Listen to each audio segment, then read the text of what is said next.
Hey everyone, it's us, the stream. Well, that probably made you made you all jump. Burrito. Do you say burrito or Dorito? Whatever your heart desires. Okay. A Dorito, I think, because I've just eaten. Oh, choice. Thank you. Cheers. How is everyone doing, including the chat? How are you all doing, chatterinos out there? All of you porn bots in chat. What's going on? And players.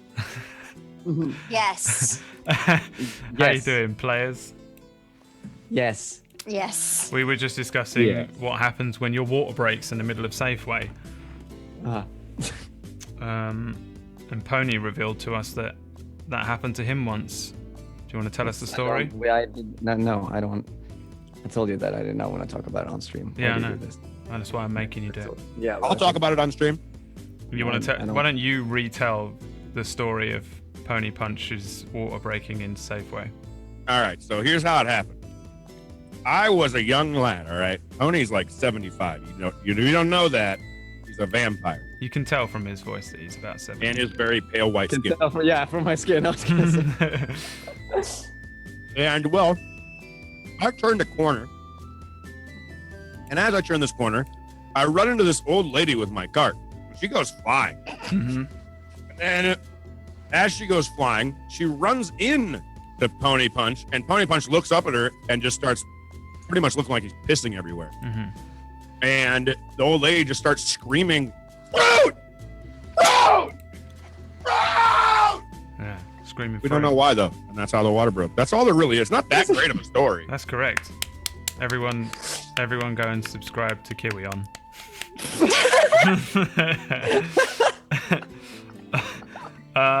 Welcome to the show, everybody. This is the Wednesday show. Pretty much it's the only show that I do. The only time I stream because I'm forced to and nobody would take the show. I offered it around. Everyone, I was like, "Oh, we'll pay you to host the show," and they said we won't touch it. But there was no money involved. You didn't there was no money. Oh, I didn't. He's lying to all of you. I didn't say it was money. I just said I would pay you in a currency. Oh. What's the currency? The currency would have been cocaine. Like vaguely clean drinking water. Oh. Vaguely clean? Like clean enough, you know? Like just like that point where you really shouldn't drink it, but at the same time, it was probably from a river, but it's been boiled, you know? But nobody would take it. So that's this show, and that's why it's here, in the darkest corner of the internet, the Brad Wire stream. It's The Walls of Water, which is an audio-based D&D session with such famous streamers as me, Brad Woto, and some others. The cast is unfortunately at this point once again missing their halfling rogue Maina Cotton in the form of Awkward Kitty Inc. Because she went to school. Because we didn't know it, but she is apparently still in school, which is strange for me as an old man, and for Pony as an even older man. But yeah. Pony didn't even go to school because of the war. Well, when I was young, there wasn't even school. Yeah, that's how it. Well, that's right. You're a vampire. There was a plague, but no school. Yeah. A plague of schools, even. Just a plague of schools. So in this game, the gang here are in a town known as Luscombe, which is like a port town to the north of the world of Toriel, the Forgotten Realms world. And it's a pretty chilly place. They came to investigate a thing. They took on a quest to investigate a potential assassination of one of the captains of the city, which is sort of like one of the, I guess they're kind of like barons, I guess, or something like that, earls of the city. The city itself is kind of run by pirates, but they're sort of, you know, well-trained pirates. They're not all just, you know, killing each other, but they don't seem to be too bothered about a spot of murder, as that has happened already. Episode 2, I think. Mm-hmm. Wasn't it the first one? The first one it started, but I think it ended. Yeah, no. Oh, yeah, we never made it to the... Did we end it in the tavern? Episode 1? No, I think you ended in the. You went to the inn at the end of the first inn. one, and then you went back because it was the middle of the day, and you went back that night. So in episode 2, you found the person you were looking for, and instead of questioning him, you just murdered him outright. So you kind of. We didn't murder anyone. Well, Tiger did. So you sort of somewhat maybe just sort of dealt with the quest, kind of, and you haven't handed it in technically yet, though you are on a kind of side quest at the moment, in which you were to meet, this happened last week, somebody called Nickel Jack, who was described to you as a Goliath, but turned out to be a tiny little 3-foot gnome wizard, who gave you a box, and you were to deliver the box to somebody known as Dr. Heinrich Frankenbeans, who lives in a penthouse suite with all sorts of metal rods and contraptions that adorn the walls. And he said that he's going to attempt to give life to a dead body that he seems to have created from various body parts. That night, he gave you some money and said it would be excellent if you could come back when the storm starts later on in the evening. And you agreed to do that. But until then, you said you were going to go out and do something. I think Damien had something in mind, I'm not sure, but you guys headed back out into the town, and pretty much that's where we're going to jump in if everyone is ready to roll. I remember, because was somebody running up to us? Well, the very last thing that happened is you saw a halfling running up to you in like a robe and stuff like that. And as each of you looks up and thinks, oh, excellent, it's Maina, the little halfling runs over to you and goes, oh, I thought you were someone else. All right, bye. And runs off. Can everyone give me a perception check? Step. Wow, Leo.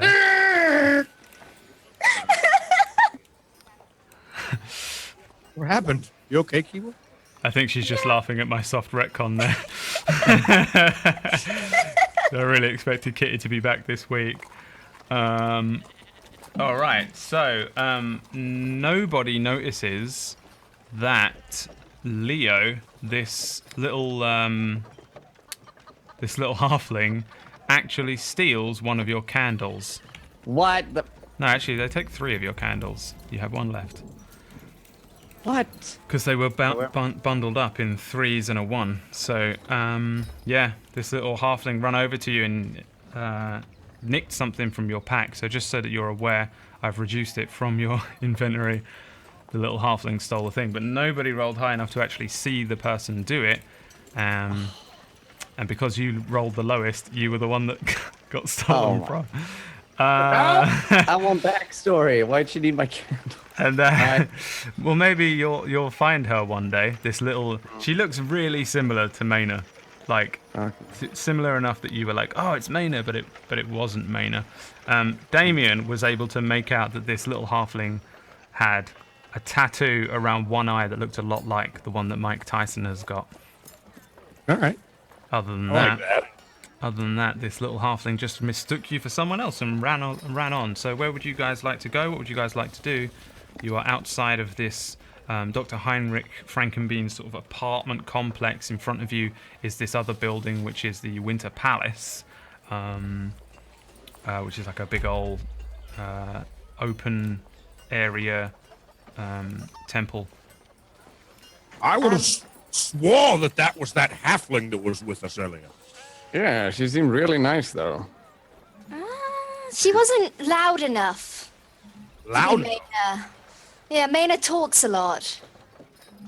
This one was awfully quiet and just buggered off. Actually, Damien, I'd like to apologize for what I said to you back inside. I didn't mean to. I looked at her with a very confused look at first.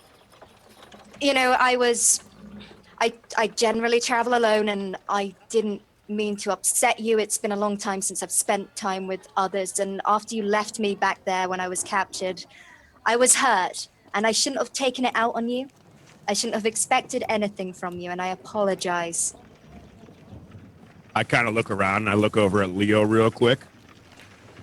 And I kind of like the look I'm giving Leo is like, really? Like, is she really saying this? And I kind of look back over at her, and I literally was going for a hug. I'm going for a hug, and I pick her up, And when I pick her up, I squeeze her probably harder than I should. Like to this point, you know, when who's hugging you and you're like, please stop squeezing me. And I'm just like, no, don't worry about it. It kind of hurt. Not a big deal. And I shake her a little bit and then I put her back down. It's fine. Oh, Don't thank you you. worry about such a small endeavor. I've already forgotten about it. Well, where to next then? Just brushing myself off a little bit shaken up. Well, when were we supposed to come back here? When the storm comes. I don't really. Doesn't look like there's gonna be a storm, to be honest. Can we check? Can we Yeah, you can give me take a look at the... give me a survival check, but in general, it does just look like a fairly clear day. Again, it's sort of autumn time, but still doesn't look particularly stormy. Kaval 18, Leo 14. So, yeah, it doesn't really look too much like there's going to be a storm coming in. Kaval, you do sense maybe a pressure in the air, like the last few days. It has been fairly clear for an autumn day. You know, fairly warm realistically for so far north. But there is maybe a pressure in the air that could be some sort of impending storm. But generally, it just kind of looks like a fairly clear autumn day. Can I roll for it as well? Yeah. You can roll a survival. You want survival, right? Or what did you want for the roll? Yeah, survival. I have no idea if this is the right roll for it, but that's what we're doing, and I'm the DM. So I stick my finger in the air. Like, lick my finger and stick it in the air. this is the clearest. This is almost a summer's day. You're confused. There's no way there's going to be a storm. Stick my finger in the air and I'm like trying to like... I kind of look around. I look over at Leo. Do you think there's going to be a... Why? What would make you feel like there's going to be a storm? Yeah, no, I don't think there is.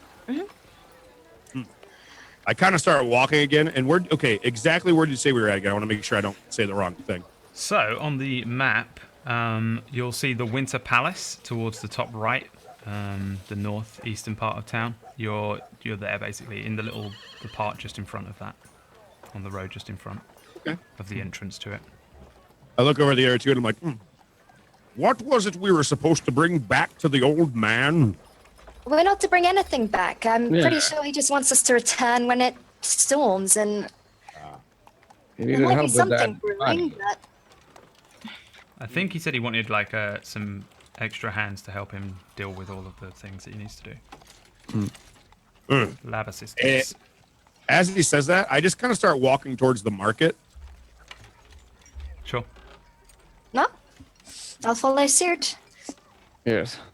Actually, maybe we should find a tavern or something. Maybe we can get Have we some been- lunch. We've been paid, by the way, right? He paid you a little bit of money, yeah. He paid us like 50, wasn't it? Or no, he paid us 100. He's going to pay us 50 when we came back. I think, yeah, he gave you 100 now, and he said he'd give you an extra 50 and something special. 100 each, Who or has 100 each. Who has the money? I don't think we ever discussed that. No, I don't think we ever took the money. did we but- just leave the money in I have the this house? I have this feeling that one of the last things we discussed is whether anyone actually picked up the bag of money, and I can't remember if we came to a decision there. Roll me right. I'll tell you what we're gonna do. Just Tiger, roll me a d20. If it's lower than a 10, you didn't pick it up. Ah! Come on. You didn't pick it up, but you think you did. You're so convinced you did, you don't even check. On a 1. Don't worry, I've got the gold. I've got it. Wait, It's in my you got pocket. it? Well, it's in my pocket. All right. And good. I tap my pocket. No sound happens though, and I just tap it and I just keep walking. Do you have no gold? You don't have any gold, do you? I don't have any gold. No, I'm broke as shit. I still owe $40 to Peanut. Yeah, For 40 gold yeah. Peanut. Okay, so do you guys start heading towards the market, convinced? Yeah. All right, so yeah, like the market is. I mean, on this map, it looks like a fairly big town, but it's not an enormous travel time, so you can move down the streets fairly quickly. And Probably takes you about 20 minutes, half an hour to get to the market. We'll say, I can't remember the times. This is probably, anyone keeping track of this week by week will probably be calling me out on it at some point, but I think it was like early afternoon. So we'll say it's about 2 p.m., about 2:30 by the time you get to the market area. And this is just a, similar to the market, which is along the southern area of the town, where you've got the woman that sells the little dolls you've seen, and there were all of the different food and fruit and fish stalls and things. But most of the stuff in this market looks a little bit less worse for wear, so it's not like quite as cheaply made, poorly made. This is probably where anyone who actually does have any money would come to buy their things from. The various stalls here which sell food through to weaponry, through to armor and things like that, and trinkets. They all look fairly well made, fairly well crafted, or would have been brought in fresh from, wherever they trade from. So this is just a slightly, and we're not talking upper class, but it is the most upper class market you're probably going to find here in Luskan. Are there any fish? There is there's multiple fish stalls. Considering this is like a port town, yeah, you can find lots of fish. Good. I start making my way over to one of the fish stalls. It looks like it has almost like a salmon-y type fish. Okay. And when I walk over, I just kind of look back at the other two, and I kind of look forward, and I just try to get the guy's attention behind the counter. Yeah, I mean, you're walking over, and he's already doing that thing, like, get your salmon, get your trout. And then he sees you, like, nice to meet you there, sir. What can I get you? We got a fresh trout right here. No. And I point back at the back to one of the salmon. It doesn't look that good. It looks very mediocre. And I'm like, that one. Yes, please. He begins to wrap it up for you in just like old, shitty looking paper. And as he's wrapping it, he says, that'll be 4 silver, please. No problem at all. And as he's getting ready to hand it to me, I start reaching in my pocket for it. And I reach in. And I reach deeper. And I reach into my other pocket. I reach deeper. I kind of sit there for a minute. I look up at him. I grab kind of my satchel and I flip it around. And I'm like, And I start going through it. And I look back instantly at Leo and I go, why? Why did you take the money off me? Where's that? But you said you had the money. Well, yeah, I did, but you must have taken it. When? Obviously, when we were walking down here. That was over there. It was 1 minute ago. I don't have it anymore. I know I grabbed it. How would I take it? How would I take it? You're the bard here, you sneak. I have so much money. I would not need to take yours. Oh, good. Can I borrow 4 silver? No. You All lost our money. I didn't lose any money. What are you talking about? I lost our money. Well, you said you had it, but you clearly don't. Well, you took it. I didn't. I look Come over. on, do you remember if he took it from where we were? I look real hard at Kaval for him, and I'm like, did we take the money? I thought you picked it up. I can't remember. I did pick it up. Well, clearly you didn't. Clearly I did, and you took it. Why would I think- take... Or maybe it's been stolen. Can I perform can I do an insight check and see if there's any shady looking people? Yeah, give me an insight check to see if you think anyone's stolen it, or if you're looking for someone who's kind of shady looking. Everyone looks shady looking because you're in a pirate town, and as I've been saying multiple times, everyone looks shady looking, and everyone has a very subtle air of like violence about them. No one's super shady then. In terms of like thieves, every third person you look at, Kaval, you're pretty convinced is probably a thief by the way that they're moving and looking at people. I just grip onto my bags even tighter. Yeah, I mean, and again, most of the time as you're moving around this town, and this will stay the same for a lot of it. Oh no, actually no, Leo, you're still in a dress, right?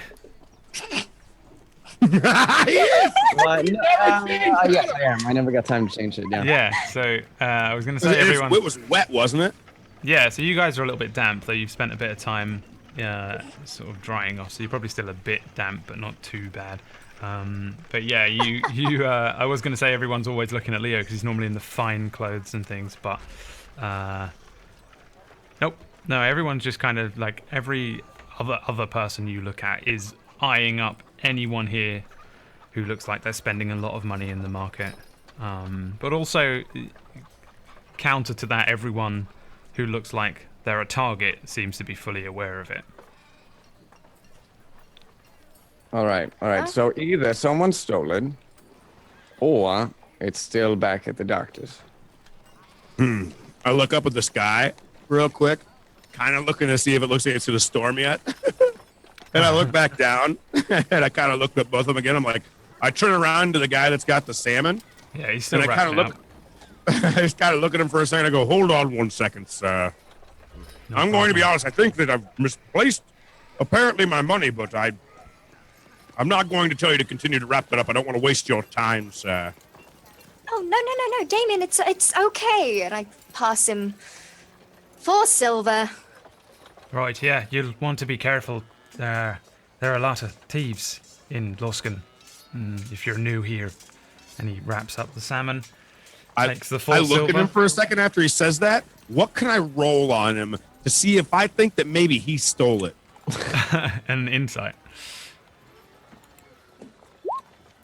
Is that 2 ones in a row, by the way? Another crit 1 from you there. Yes, it is.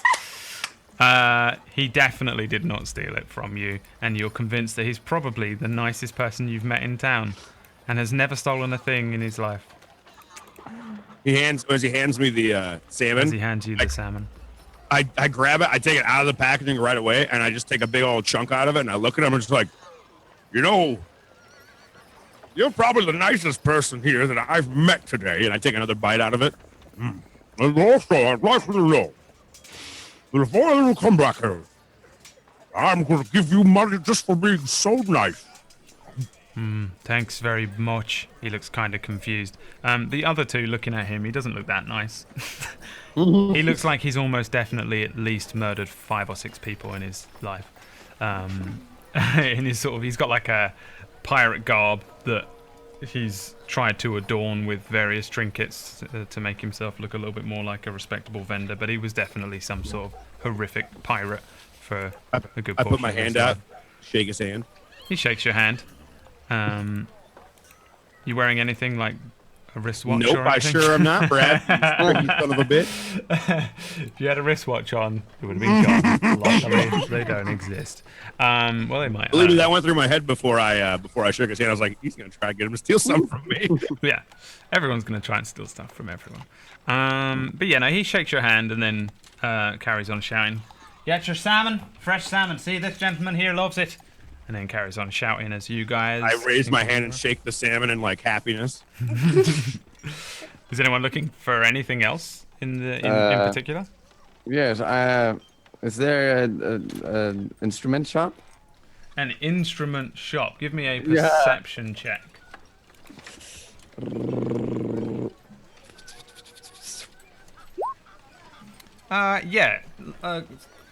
Across from where this gentleman is selling fish, there is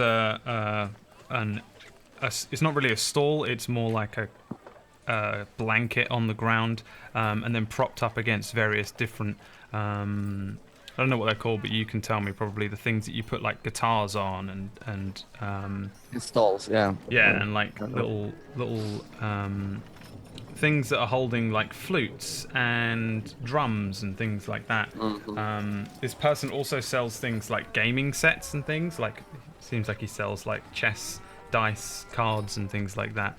So he's got like a mixture of games and musical instruments, and they're just kind of laid around him, and he's sat on the ground. He looks extremely old, but his bright blue eyes peer out as you approach him.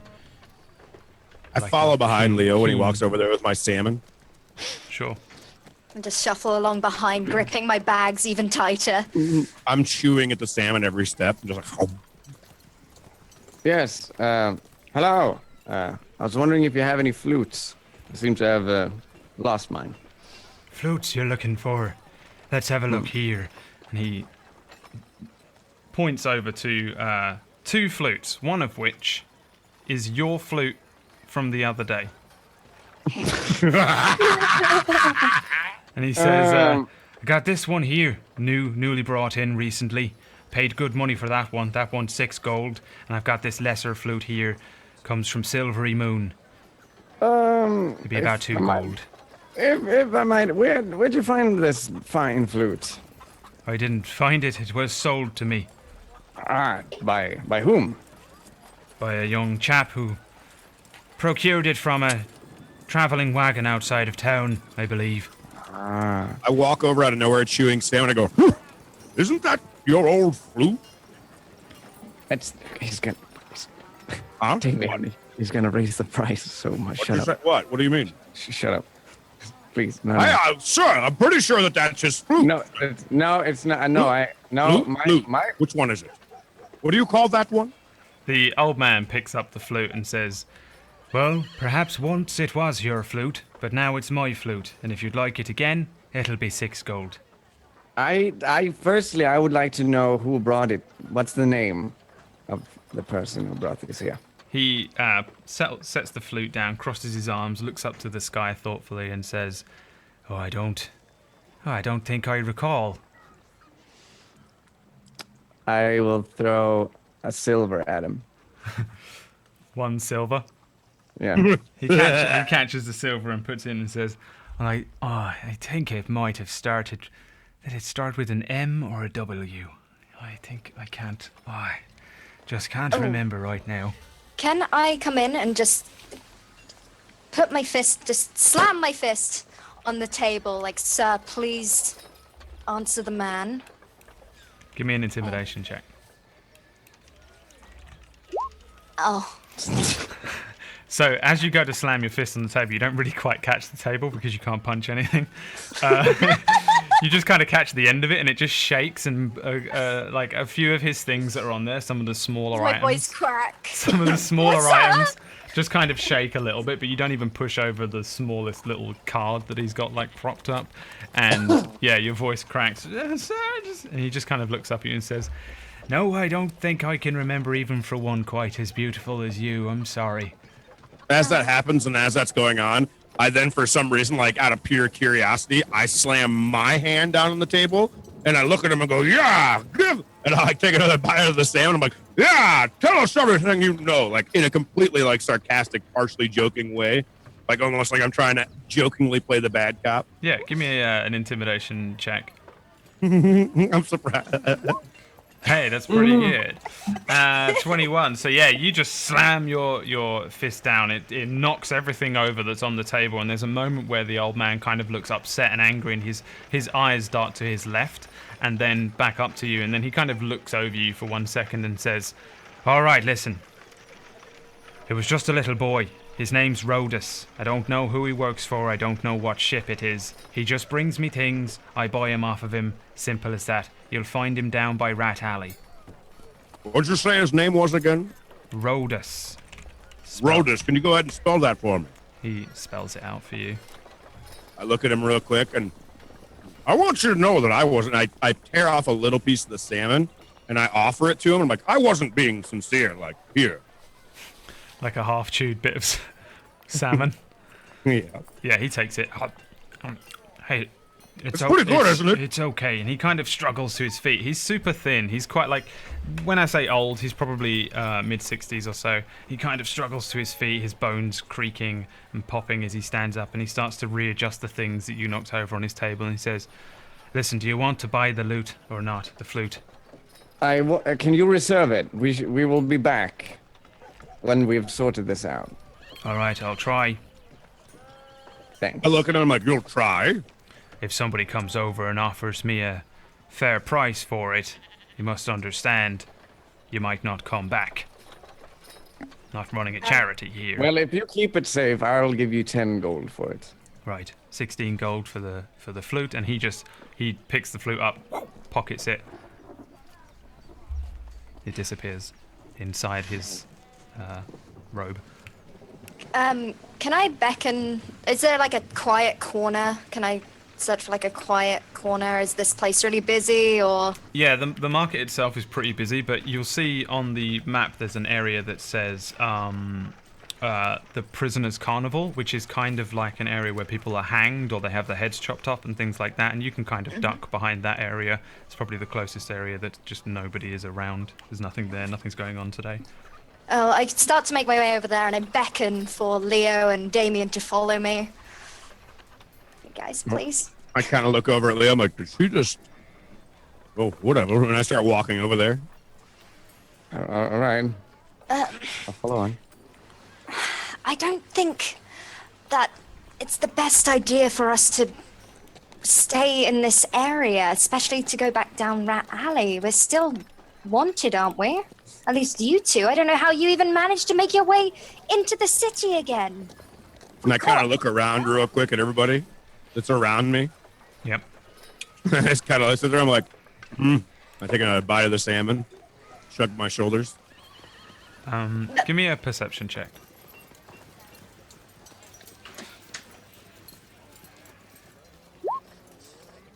There are guards here, and they've seen you, and they don't seem to have done anything. Oh. Rethner guards in the maroon kind of garb. The same ones, not the exact same dudes, but the same guards that would have dealt with you an hour or so ago. Now, listen here. I don't think it's any issue. There's guards everywhere. No one seems to have noticed. And I'm not leaving until that little brat, all right? Until he gives me the money for my flute. Brat? I said it was a kid, right? You're going to go after this kid? Well, he stole my... Or whoever's What responsible... was the kid's name? I think it was... I don't remember. It was Rhodus, Leo. Ah, yes. How do you plan on going after a kid that you can't even remember his name and you don't know what he looks like? Well, I got you guys, right? I kind of look at Caval. I am not hurting a child. We're not hurting. I just need to know what happened and why I lost it and who took it. Well, how did you And lose who's your gonna pay flute? for it. I don't. How did know. you lose your flute in the I first didn't know. place? I noticed yesterday that I didn't have a flute, and then it was at this old guy's stand. Right, so you don't remember losing it whatsoever. No. Could have been in the sewer. Maybe I don't know. I kind of sit there and chew on a piece of the salmon and look at him. I mean, we can search for this child if you want to. I don't know Just how it. you managed to get back into the city. I'm sure the guards are going to be looking for you at least. I managed to talk my way out of it. I shunned sure? them. We're fine. Are you sure? Yes, I'm sure. I'm Okay. confused. What are we fine from? I stopped paying attention. And as they did, I'm just kind of chewing and looking at the sky still. Leo was robbed by a small child, Yes, I know that. and he wants to... He wants revenge. Apparently he does. I don't understand why either. Well, he's a small man. I look over and I go, Leo's a small man? Well, he's not as big as you or I. I mean, maybe. And I kind of look over at Leo real quick and I like put the rest of the sand in my mouth and I put my hand in my chin for a second. I look over at Leo while he's wearing that dress and I look back over at Caval and I go, Leo, I have an idea. Uh-huh. You're not going to like it. And I look over at Caval. We need to start heading towards Leo. You hear that? Yeah. You hear that? I think we need to start heading back to. And I look up at the sky real quick. Is it getting cloudy? Yeah. So as you look up, these clouds start to push in very quickly. A lot of the market stall owners start dragging out tarps across their things. A lot of people suddenly start snapping their heads up as this storm moves in very swiftly from the ocean and starts to spread out across the city of Luskan. And the first drops of rain are felt on each of your faces as you look up, and the day, the clear day, darkens, becomes a murky stormy day. As Dark I'm sitting there clouds kinda moving in from the sea. looking up and chewing that last piece, well, I'll finish telling you this, but I was originally going to say that we should go back to that crazy old man's house, and, well, it's obviously going to storm, and we need more money anyways, and maybe we apparently left the money back there, so I think we should head back. Oh, so be it. Lead the way. Yes, fine, yes. Don't let me forget about my idea, but it has to do with you dressing up, so don't worry. And I start scurrying away, and I honestly start scurrying, and as the rain kind of starts picking up, I kind of start jogging a little bit, and if it gets heavier, I literally just start sprinting. Okay. And everyone's running with him. Yep. Cool. So yeah, you guys start moving swiftly through the city to head back towards where Dr. Heinrich Frankenbeans' laboratory, I guess, is.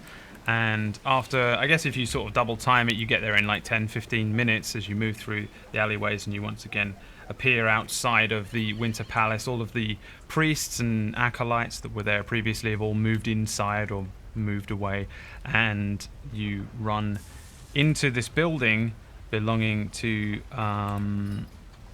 Dr. Heinrich. Running upstairs, you get once again to his door. I kind of, when we get to his door, I look back at the other two for a second, and I just kind of shrug, and I'm like, well, here we go. I kind of look at the sky, and then I just kind of... There is no response. Isn't the door open, Damien? I was about to say, I reach down, and I grab the door handle, and I just kind of turn it, see if it opens up. It does not open. I look over at Caval. I look back over at Leo again, and I... No If response. only we had a halfling that could get us in here. Oh well. Is he not answering? One more time, and I knock. I literally, like... I give it as hard as I can. Give me an athletics check. You don't want strength, so I don't break the door? Yeah, athletics is strength. It's the Oh, strength. you said athletics, Yeah, sorry. athletics is your strength. Oh, fuck. Yeah, you. I think it doesn't matter. You, yeah, you bang on the door a little harder now, and there's a moment where you're thinking, right, we need to just kick this door down. Why haven't we got a halfling? What's going on?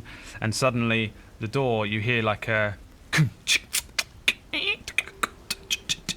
and then the door opens up, and there's a very kind of damp-looking Dr. Heinrich Frankenbeans, the tiny, very thin little gnome, a few wrinkles on his face. He's kind of well-dressed, but very tired-looking. He's got big bags under his eyes, his big old gnomish eyes with his greying hair, and he says, "Oh, yes. Welcome. Quickly.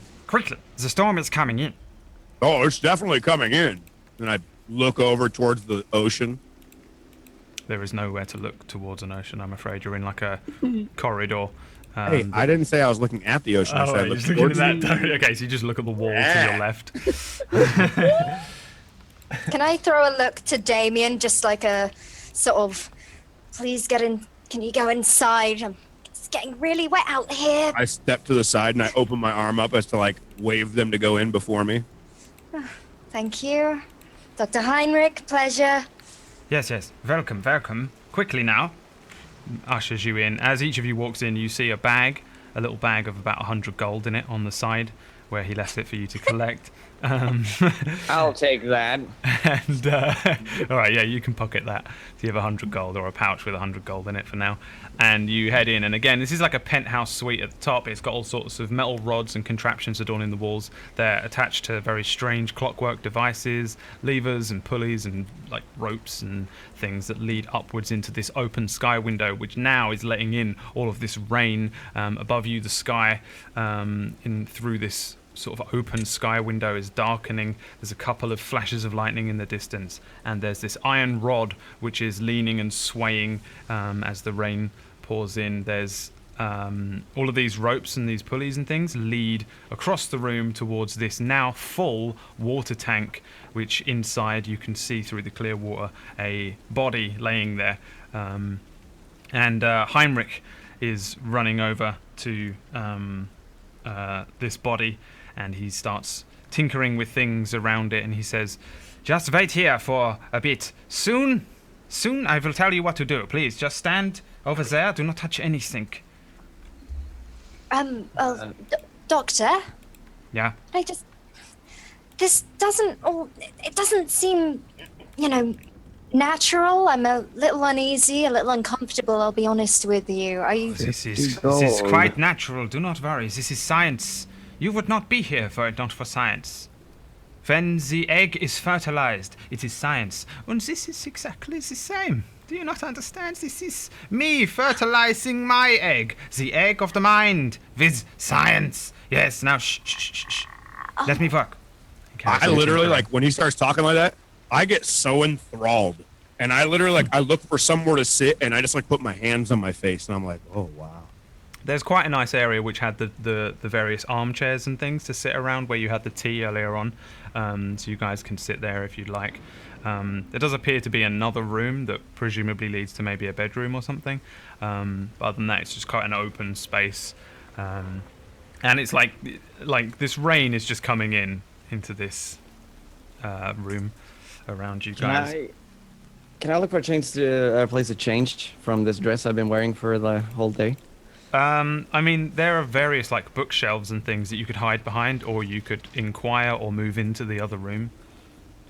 Yeah, I want to go into the other room and change until I find clothing. All right. I think I only have my summer because the winter was drenched in something. Yeah, you've got various different outfits. Yeah, you open the door and Dr. Heinrich doesn't seem to notice you head in there, and you go into a room. And there is just a small bed that you wouldn't fit in. It's very, very small for a gnome or something. Maybe a halfling would fit in it. And there's a couple of items around the room. On one side, there is a portrait which appears to have been painted of Dr. Heinrich with a woman. A very beautiful looking gnome. If you're attracted to gnomes, you would know that she's very beautiful. Otherwise, you'd probably just be like, wow, a girl Dobby. And yeah, other than that, it's a pretty standard room. Not too much going on in this room apart from the little bed. But you can close the door and get changed into whatever it was. So I closed the door, rip out my fine summer clothing.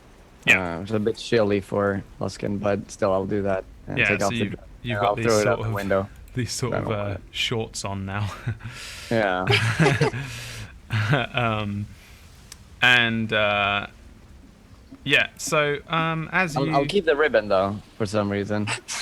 keep going. You can give me an Arcana or an Investigation check on the ribbon as you look at it once again. Okay, because it is kind of hot pink. Oh. Yeah, as you're like, maybe as you take the ribbon off, that this is the ribbon that you were given in the sewers, or you found in the sewers actually.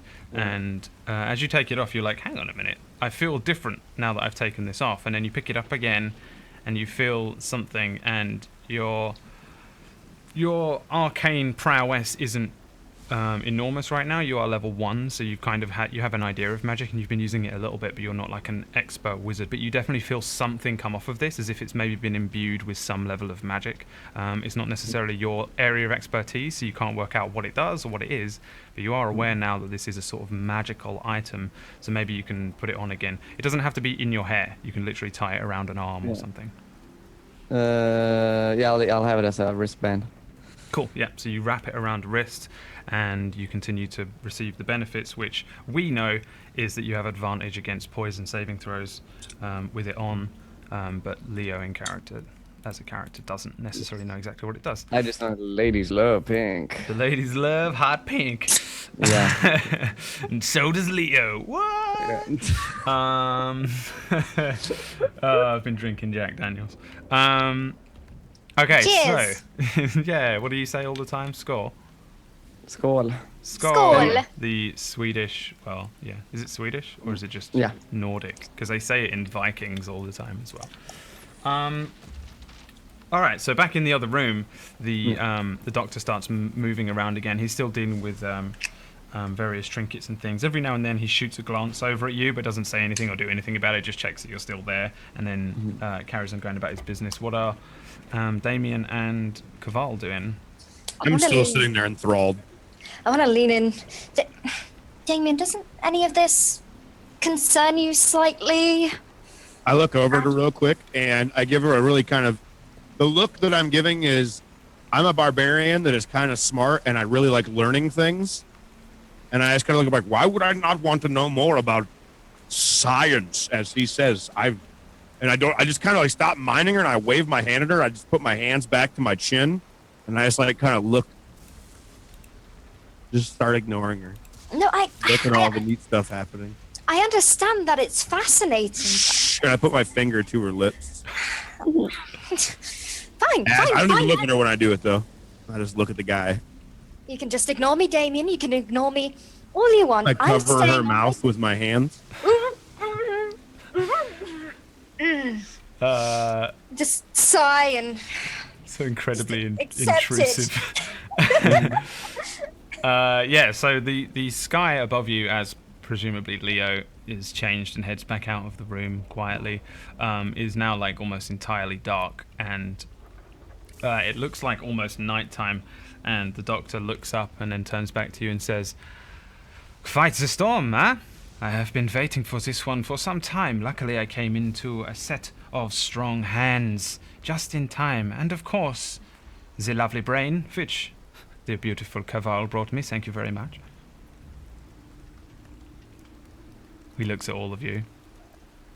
I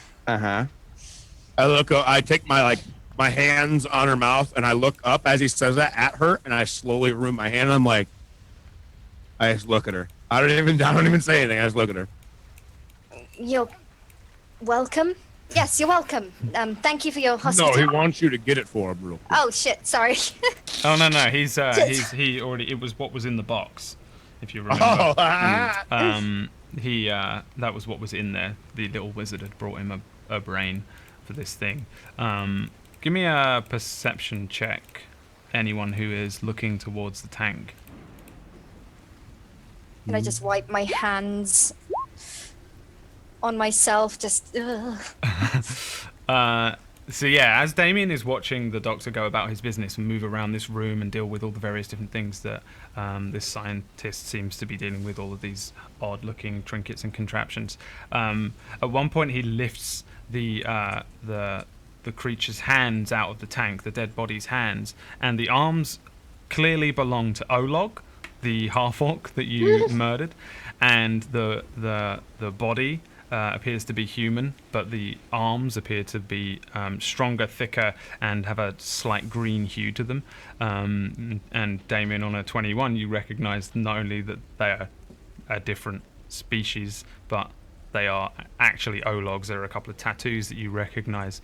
And he looks them over and says, "These arms, very strong, I must say. Let's hope this one does not turn against me like the others." And then I look at him for a second when he says that, and I go, "You know whose arms those are, right?" No. I killed that man. There's a moment where he looks you over and says, "Well, it's good that you are here then, isn't it? In case he turns on me." I look at him for a second, and I look at the others, and I go, "I'm going to be honest with you, Doctor." And I sit there for a second, and I stop, and I go, "Could we get paid really quick before this continues?" "I have given you your money, have I not?" "No, you haven't given us the 50 that you owe us for coming back." "Oh, no. You must first finish the task. All I need you to do is pull some levers at the right times. Can you do that?" "I have no problem with that, but if you're turned against, I'm leaving. "Very well. I'm walking out of your house." "I am sure if you pull the levers at the right time, everything will go quite smoothly." Well, Damien, I think we should stay with the doctor. I don't think it's wise to leave him here alone if everything goes south. If it goes badly, then he could lose his life. We cannot let that happen. You apparently cannot let that happen. And apparently, from what I understand, this is for science. And for science, I would have to see what he did to the little gnome man. Yeah, for science? Well, he's offered us hospitality and he's paying us. But for science. Yes, it's for science. And I look at her again. I look up at her. I go, and I shake my head and like I really like, almost like irritated. I'm like, but it's for science. Like that's all I can think about. And I just look back over and I just look back at the doctor. I'm like, you let me know what you need me to do, and I'll help you. There's a crack of lightning which lights up the room a little lighter than just the candle light, which is currently lighting the room, and then the thunder crack sort of fills the room very quickly, and he looks up very quickly, the doctor, and says, "Soon, right? Are you ready? First, you," and he points at Damien. "This lever over here," and he points you towards a huge-looking lever, far too big for this tiny gnome to pull. For some reason, he just has these enormous great levers on a far wall. It's near the entrance where you first came in. It's the furthest lever away, but also the biggest. And then he points to Kaval. Will you pull this here?" And he points you to like a chain, which is just hanging down next to where the opening of the window is. It looks like it probably brings the pole in or closes the window or something like that. And then he points to Leo and says, "And you, I have a very special task for you." And then he comes, he sort of grabs you by the hand, takes you over towards where the actual tank is, and says, "Take these here," and hands you two separate sort of ropes. They would probably appear to be to you, but in the inside of them there are like pieces of metal, like metal rods. They look like cattle prods on the end of these two ropes. And he says, "When the time is right, you must attach these to here," and points just two little metal protrusions from the water or the tank. And then he says, "First, the lightning will strike the rod. Then you must all, in sync, do your tasks. Can you do this for me? For science." Of course. Of course. "Then let the third creation be born. We must wait." And he starts moving across to the other side of the room, and there's a set of various different small levers and pulleys on a huge bank in front of him. Looks like kind of like a DJ desk, and he starts pulling different ones and looking up at the sky, and this rain is pouring in now. It's starting to kind of like completely flood the floor. It's starting to look really damp. Whoever's downstairs has got a terrible day coming tomorrow.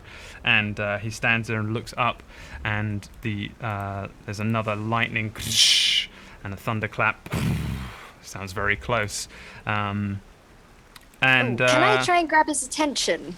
Yeah, I mean, yeah, he's just pressing things, but he's just everyone is now just stood ready to do their thing, waiting for this lightning. I guess I got my hands on this chain, right? Mm-hmm. Doctor, can you tell us what happened to you said this was the third? What happened to the last two? Well, you must understand, science is not always a perfect art. Sometimes they go mad and try and kill me. Sometimes they escape into the night, and sometimes they explode. This one I am hoping will do none of the above. This one will be my greatest creation yet. I look over, I'm like, wait, is it not strapped down? No, we mustn't strap it to anything. Strapping it causes them to explode. Oh. And can we strap it? I get really excited. I go, can we strap it down? You must not. We do not want him to No, explode. I promise you that I think this time it will work. And I try to roll. I'm going to roll a perception check. Oh, Persuasion check? Yeah, persuasion. Give me I go into detail. I'm like, I'm telling you right now, I don't know much about this, but I feel like that's what the problem is that if you get him alive, you just need to not give him so much, just do it. Just try it out. You're pretty intelligent as well, so give me an intelligence check first. Oh, okay. Well, let's, where's my intelligence at? You can just click on int, I think. Oh, there it is, right there. sheets. Yeah, why was I?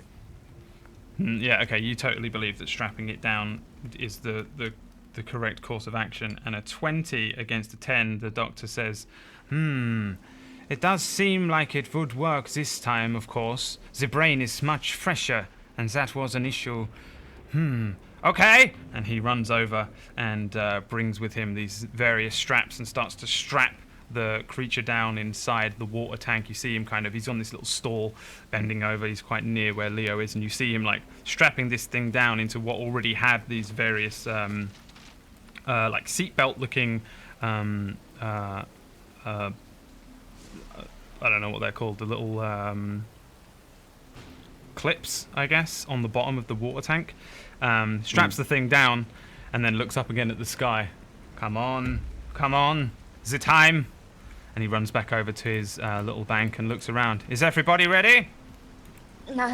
Yeah. The storm is coming now. And then he points to what appears to be a strange-looking barometer type thing on the wall.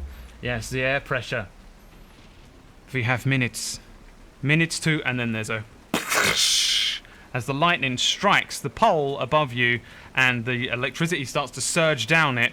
We're going to go to our very first break, and we'll see you all in a couple of minutes after our little break here. Everybody's going to get a little drinky and then come back, and we're going to see what happens to Dr. Heinrich Frankenbeans' creature. We'll see you guys in a minute. Go and get some Class A drugs and a wee-wee, and we'll be back in a few.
we have returned, and the gang are stood ready, one next to a lever, one next to a chain, and one holding these two clamp things that need to be attached to a thing. And so when we last left you, the lightning actually struck the lightning rod, which is above the top of this area in Dr. Heinrich's penthouse suite, and the electricity starts to surge down the power lines through the devices that each of you can see. Dr. Heinrich starts pressing buttons and things, dum, dum, dum, dum, dum, and he's watching this lightning, and as it pushes down this pole, he sits there and you see him counting under his breath, 1, 2, 3, 4, and then he looks up and says, "Are you ready? Now!" And I need a sleight of hand check from each of you. Oh, fuck. Leo, I need 2.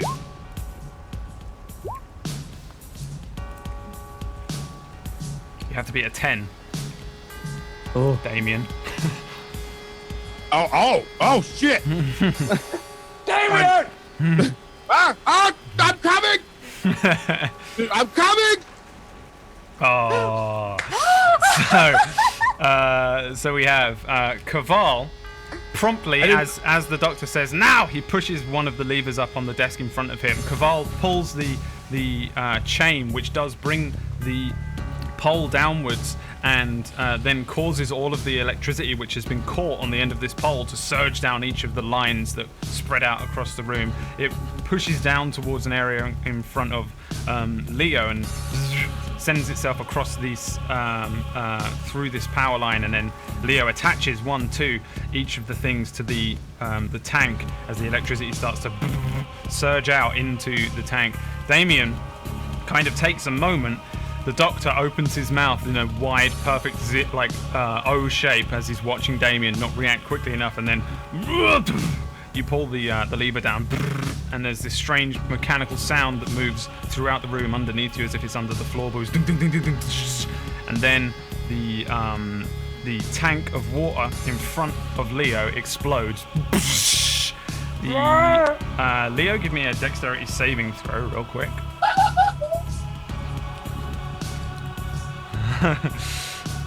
You dive out of the way of this like glass and now electrified boiling water splashing out, and you duck down and most of it flies above you. A couple of bits catch you but don't do any sort of damage. They hit parts of your body that might be defended by, like, I think you've got leather armor on and things.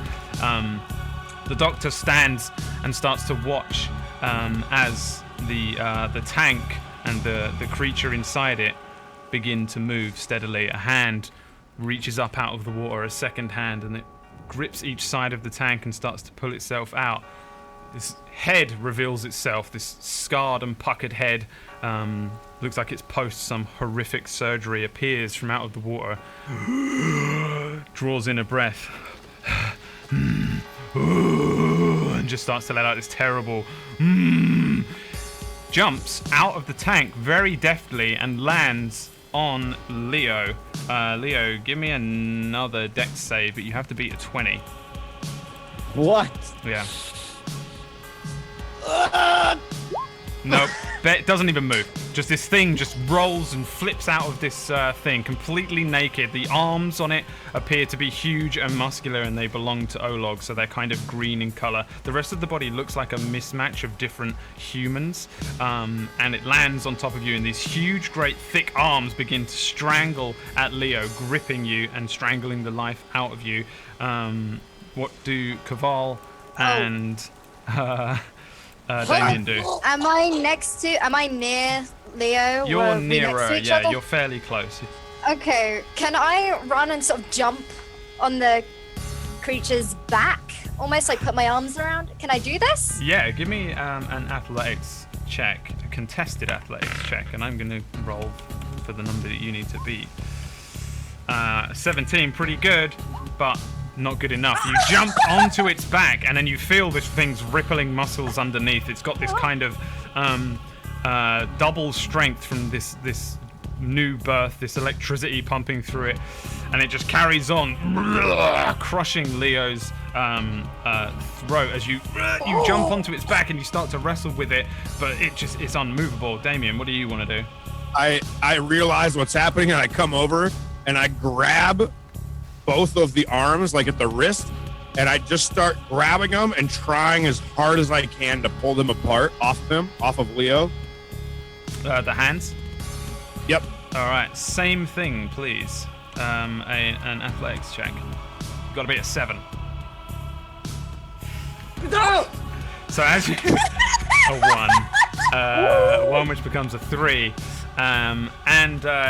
like with the help of Kaval, you actually get in and you start to pry this thing's hands apart, and as you like feel some give, your hands slip on the water, which is covering everyone at this point, and you let go of him.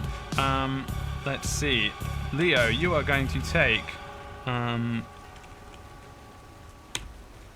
4 bludgeoning damage at this point, as this thing is you can't breathe, but on top of that, it's actually crushing your throat. Kaval, what do you want to do now? I assume that I put my greatsword down. Can I reach for my greatsword? Yep. Okay, I'm gonna reach for my greatsword. I guess I'm in front of it at this point. Am I gonna be in front of it? You'd be behind it. Damien would be in front of it. Oh. Leo would be under it. Okay, can I lunge into its spine with my greatsword, if I can lunge with that thing? Yeah, roll me an attack hit. Behind you, the doctor is going, "No, do not kill him. No, not my creation. I have waited 2 years." When she goes to grab Grace, I go, "No!" And I yell, "Do not to do it." I'm like, "Don't do it!" That is a hit. He's not wearing any armor. He's just completely naked. Give me the damage. Yeah, you just you stick this greatsword straight through him. Leo, and you're being crushed by this thing, and you just see this greatsword protrude from this thing's belly. It barely grazes your own navel underneath it, and then you pull the greatsword out.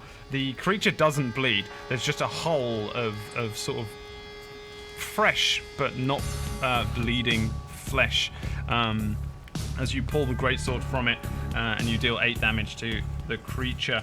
Damien, it is your turn to do a thing. I kind of look up and I look at Leo, and I can tell he's like struggling real hard, and I grab the wrists of this creature again, and I grab it, and while I'm grabbing it, I also headbutt it. All right, give me an athletics check. You have to beat a Fucking Christ, 13.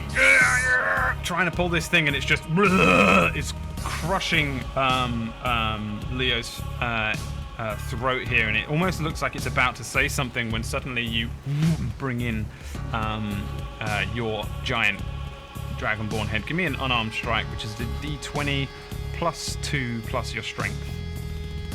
Let's see here. So +4. I'll get the wet. Hey, that's a critical strike. So this is 2 plus 2 times your strength modifier, whatever that would be. You just add it up, and that's the amount of damage you do. My strength modifier is 2. 2, so it's 2, 4, 6. You do 6 damage. You just, as this thing opens its mouth to say something, you just crunch into it. You break its nose. The doctor behind you, no, stop, please. You deal a grand total of 6 damage to it, and it kind of give me an acrobatics or an athletics check, Leo, please, as you have to beat a nope, it had disadvantage, but the advantage was good enough. You kind of try and wrench free as this thing loosens its grip around your throat after having its head caved in, or its nose caved in by Damien, but it remains strong, holding on to you. The arms just they're almost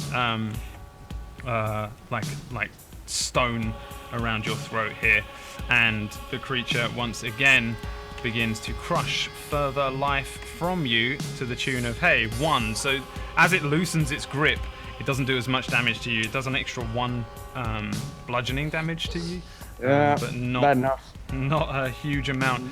It shakes its head and opens its mouth and says, "Where am I? Who are you?" And begins to crush your throat again. Kaval, what do you want to do? Can I shout at Damien, like, Damien, when you can, grab its arms? And I want to drop my sword and try and pull him off of Leo, like put my arm around its throat and pull him off. Once again, contested athletics checks. You got to beat a crit.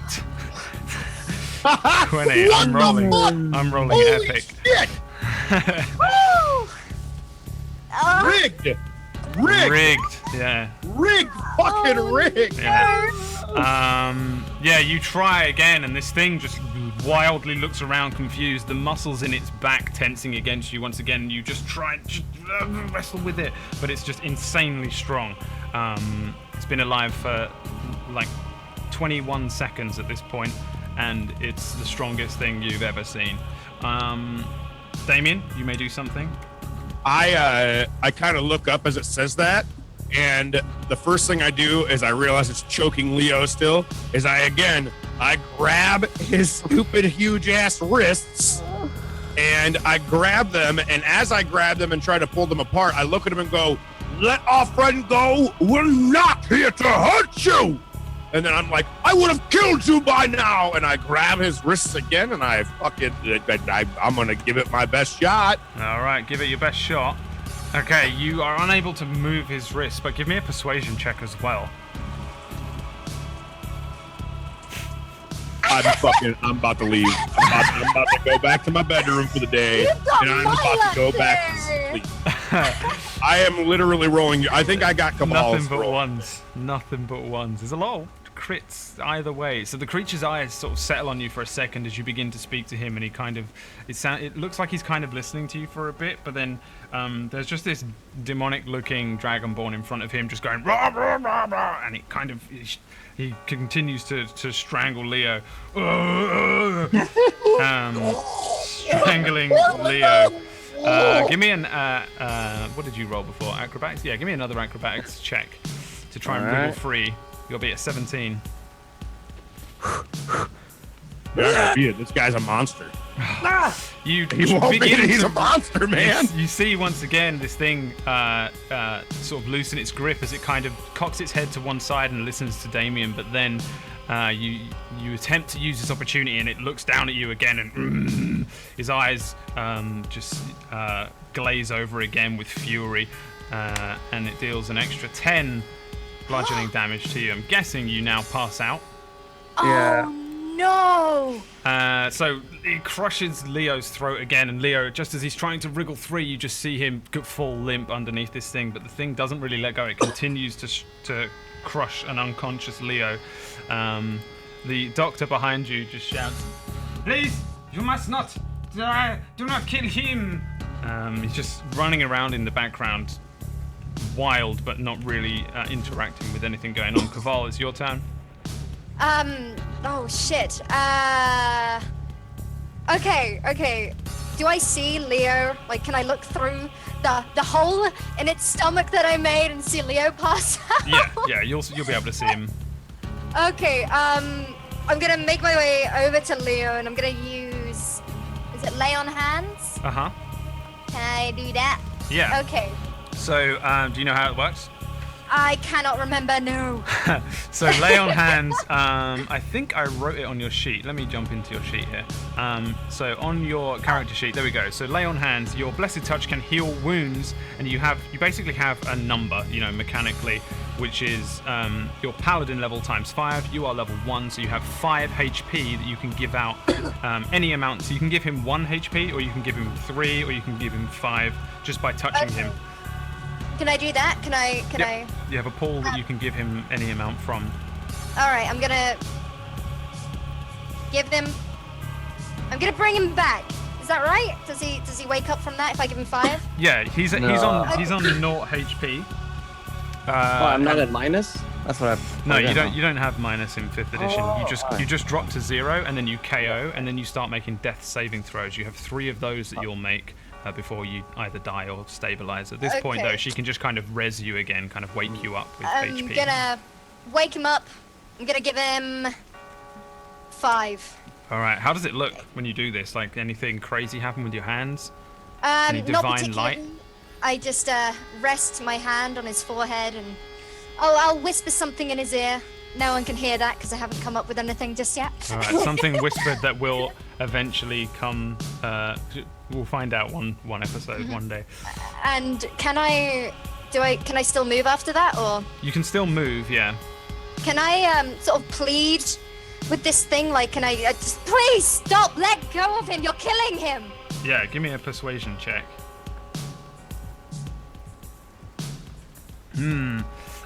You run over and you touch Leo's head. Leo, you kind of gain consciousness again. You're still just being choked out, but this thing's sort of like loosened its grip a little on you, thinking that you've died and it's done its job. But its hands are still round your throat, and it snaps its head to one side, looking at Kaval as she pleads with it, and it just looks at Kaval and says, no, and begins to once again crush Leo's throat. Damien, you can do a thing. I No, don't. No. I sit there because he's still strangling him, right? He looks like he's just going to try and kill Leo now, yeah. Yeah. I wrench back almost like a track runner, and I just sprint in the little bit of distance I have between me and him, and I just go to tackle him. All right, give me an athletics check with advantage to try and beat an 11. I swear. I'm fucking done. No, it's advantage, so you have 14. Oh, so that's right. It's advantage still, though. so Can you we just go- talk about how that's bullshit? There's a 9 there. There's a 9, yeah. That's like, hey, 9 is better than a 1. So you kind of take a step back and then you run forward and you tackle at the creature, and you actually manage to get in and tackle him just before it sort of turns, says no, and goes in once again to crush the life out of Leo, but then boom, slammed by this Dragonborn, and you both go tumbling across the ground. As you come up again, give me another athletics check as this thing now sort of tries to pin you down. When it tries to pin me down, I was going to say when we were rolling, I was going to try to do the same thing to it, to pin it and pin its arms to the ground. Yeah. All right. Kind Well, of you the same thing. you kind of did a shove there. So you kind of used your yes. action to do a shove. This is Yes, now yes, you're doing a counter grapple. I'm not going to get too rules heavy, but Oh no, that's completely fine because it doesn't matter. I can't roll shit, so. yeah, I'm just in the background working out what this stuff does and not actually telling you. And I apologize, Scrubs. But You're fucking us right now. I can't help but feel like we're getting fucked right now. you are and getting you're fucked. kinda sad But about it's the fucking I'm thing. rolling You're on gonna the call us screen. in the morning. I like it when it rolling feels good. on It the doesn't feel good screen. right now. Just so that you know that I can't help it when I'm rolling crit 20s and you guys are rolling shitty ones. You gave us a Really are, fake like you're number. literally just rolling. You had a chance, but you rolled bad. And again, you don't roll high enough as this thing, while you're rolling, Damien, you suddenly feel the immense strength of this thing as it begins to bear hug you, arms and everything, and pin you down to the ground. As it rolls onto its back and starts to crush you a little bit. Just by squeezing me, like bear hugging me? Just by squeezing you. The arms on this thing Oh, shit. they're like a vice. It's insane. It's like being crushed by like just a gargoyle or some stone golem or something like that. The arms seem way stronger than they would have if they belonged to Olog. It's immensely strong.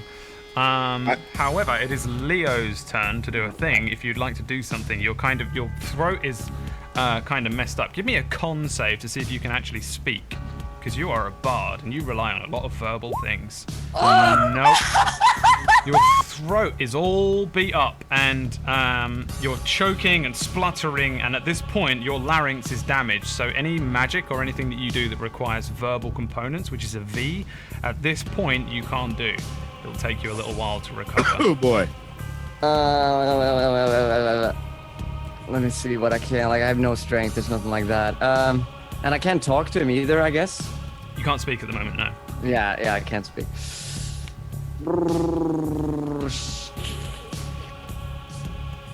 I guess I'll try to use my rapier, yeah?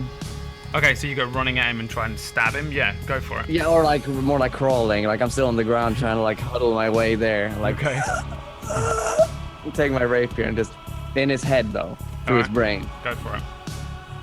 Uh-huh. Nice, that is definitely a hit. Give me the damage on that rapier strike. Where'd I do that shit? So in the underneath the Constitution 1 and the 21, and you have the word rapier. You can click on that in the actual dice roller column. Right. 8, the exact amount you need to kill this thing, and you stab into its head. Damien, you're like right up close to this thing's eyes, and you see its eyes sort of roll back in its head, and it falls slack and limp against you as it dies. You remove the rapier from this fresh brain that you guys brought to Dr. Heinrich yesterday, and the creature rolls off to one side. Heinrich is just stood behind all of you looking at this absolute chaos, and he falls to his knees. My creation, what have you done? You only had to pull the lever when I said so. Is that so hard to do?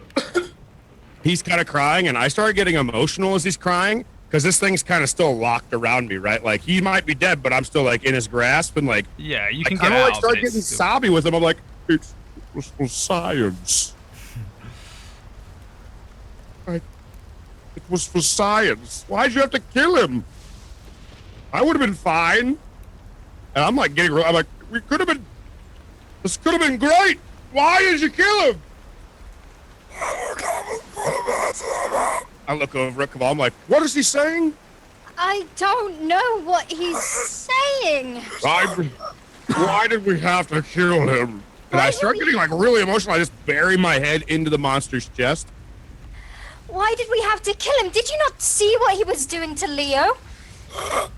All you do is you look over at me, and it almost looks like I'm crying because you just see my back kind of go like up and down. I'm just in shock at this point. Like, I look over to Leo and are you okay? His throat is already looking like bruised and messed up. Can I just pat him on the shoulder, like, Dr. Heinrich, I'm sorry. As they're talking, I take off kind of like a seatbelt, his arms from my back. Yeah. And I kind of like get up, but as I'm getting up, I kind of throw him over my shoulder, like the body of him. And I kind of slowly start making my way over towards the scientist, and I kind of look down at him. And I just kind of look at him for a minute, and I look back up at my friends. I'm like, I am so sorry. But I'm telling you now that if I get the chance, I'm coming back here to help you again. Is there anything that I could... Please, let me help you. I want to learn more about this science. Can you teach me anything before we go? Or can we sleep here? And I'm sorry to put all this on you. Let me help you. I'm so interested in this, and they just don't understand science, sir. They don't understand. The storm sort of clears up above you, and the sounds of the city and stuff start to fill in again, and the rain stops, and the doctor looks up at you, and he looks kind of just depressed. He just looks sad that his little creation didn't work, and he looks up and says, I would prefer that you leave me for now while I deal with this. Perhaps another time. There will not be another storm for many months, and I have to find all of the parts again. This is mostly unusable now, and he shoots Leo a kind of filthy look. All you had to do was pull the lever when I said, why this was so hard? And he points towards the tank and just says, please place the creature in there. I look at him for a minute, and I nod my head, and I turn around, and I take the creature over to the tank. He turns around and then heads into his little bedroom, and a couple of seconds later comes back out with a little pouch and throws it over at Kaval and says, your money. You at least pulled the levers, even though it was a failure again. We can try again, another time. And then he looks up at Kaval and says, you did your part, and we had a nice conversation before these people arrived. Here. That we did. I have something for you. You will get a kick out of it, I think. And he takes you round behind where that bookshelf was. Mm-hmm. And there's like a chest there, which he unlocks. And inside there's something underneath the tarp or like a sheet. He opens up the sheet and says, "I call them the Fury Gauntlets." And in front of you, you see a huge set of like huge steam-powered gauntlets. And he says, "They must be filled with water to work. When you punch using these, the steam will jettison out of the sides and launch you faster towards the creature. But you have a higher chance to miss. However, you have a higher chance to hurt." And then he like puts his hands in them, and he looks insane because they're just enormous. They're like, I don't know if you've seen like League of Legends, like Vi, like that kind of thing where they just have these enormous fists. They look like a stone golem's fists, and he. I wish puts you them could see on. my face right now. I'm just like, holy fuck, dude. And he lifts them about as if they weigh nothing. He looks insane, and he's like, "Yes, they are made from some special metals which I have found. They are a great creation, but I am not much of a fighter, and the person who I made them from, she never came. She never came to pick them up, so I will give them to you." And he hands you the Fury Gauntlets, which I will add to your character sheet soon enough. I place my hand on his shoulder and look him dead in the eyes, and I am truly, truly sorry that this has happened. You do understand that it was trying to kill our companion there. And I'm gonna give him that little bag of gold that he passed. I'm gonna, you keep this. Thank you, but I cannot accept this payment. I am sorry I did not fulfill the task. He pockets the gold and then just says, "You tried your best. That is all that matters." And then he steps out and says, "Even you," and looks over at Damien and says, "I understand. You all tried your best. Please, I must tidy now, and back to the drawing board for me. Perhaps I will contact you when the time is right." But how? He just smiles and says, "I have many ways of finding you. Fear not." I kind of just nod. Is there anything that you could teach me at all before we go that could help me? I'm so interested in science. Perhaps another time. I understand. I just kind of nod my head and look over at Leo. And I'm like, "Leo, are you okay?" Doctor, I'm pretty sure that something's wrong with him. Do you have anything that maybe you could help him with? He can't talk, obviously. He just grabs a bottle off of the side of one of the bookshelves, walks over to Leo and says, "Here, drink this. It will make you feel better, though you do not deserve it. Perfectly good brain." And heads back over to the tank, and then he looks over and looks down at the body of the creature in the tank, and his shoulders slump a little bit, and he shakes his head. "A perfectly good brain." Yeah, I'll take it and chug it because there's so much pain. Anything would remove this. Actually, I need to ask, am I still in a dress or did I change into my armor? Did I change back into my armor on the beach or? No, I I didn't. think you're still in your dress, yeah. Fucking Yeah, hell. because we got shooed away, so we had to run, I think. And we're being kicked out of this house because it's at that awkward state. Okay, Eh. bugger. So do I roll? How much does it save my throat?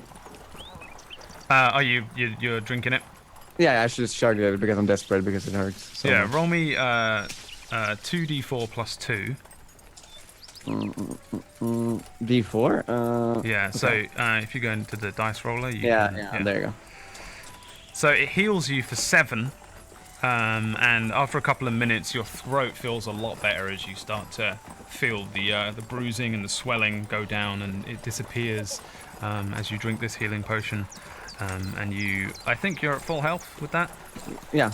Yeah, so it just goes away after a couple of minutes. You're back to normal. Wow, that was great. That's much better. What? My throat feels much better now. Oh, I look at the doctor for a second. I look back over at Caval, and I'm like, Say something again, Leo. Well, I said my throat feels much better now. I kind of like sit there in like a dead stare. And also, why didn't you just talk to him from the why did you have to grab his wrist like 3 times? We were. What do you mean? I mean, if it doesn't work the first time, then why try again? I'm not quite sure what you're trying to tell me. Okay, did you get the gold this time at least? What gold? That we got for helping him. I look over at Caval. Yes, well, I certainly picked up mine. Okay, can we please leave? Doctor, again, I'm so sorry, and thank you for your hospitality. He kind I'm of gonna just waves a hand over his back at you. Oh, can I put on my gauntlets before I leave? So I'm in this beautiful pink oversized dress, which is kind of stained with sewage. A little bit crusty from the seawater earlier, and these huge steam-powered gauntlets. Yeah, you can. They don't have any water in them, so they don't appear to be like on or functioning. But yeah, you can do. So they're kind of like steampunk, you know, they've got like a few pistons on them and then some holes in the side where steam would jettison out, and then the center of them has like a water gauge, like a kettle. Yeah, there are some cogs and things that seem like they would probably move and things when it's got water in or when they're on and functioning. But yeah, you just have these enormous, great big gauntlets now. The Fury gauntlets. Well, Damien, Leo, I think we should probably leave at this point, and I start making my way towards the front door. Doctor, again, I am so sorry, and thank you. Yeah. Thank Goodbye, you. Caval. Goodbye, as a once. My name is Damien. Goodbye, Damien. Goodbye. Yes, goodbye. And you guys leave? Yes. All right. So yeah, you head back outside again into the town. Once again, you find yourselves in a now soaked Luskan. You know, it's just post very quick storm that swept the town, and you can continue about your day as you wish. Well, I don't know about, I don't know what you gentlemen are feeling like, but I think we should try and find a tavern, maybe, somewhere we can get a spot of lunch. Yes, please. I kind of clear my throat and I look over at Leo. Yeah, I need a cup of tea, I think. Let's find a tavern. Okay, so you know of 2 taverns. There's the Cutlass on the far end of town, and then there's the Seven Sails Inn, which is fairly near to where you are. It's on our map. It's the Circle. For anyone else at home, it's between the Winter Palace and the market area, kind of thing. All right, and are we all familiar with this area yet? You're generally familiar enough, yeah. You've been to the Seven Sails. You probably ran past it earlier on because you went a different way back. So yeah.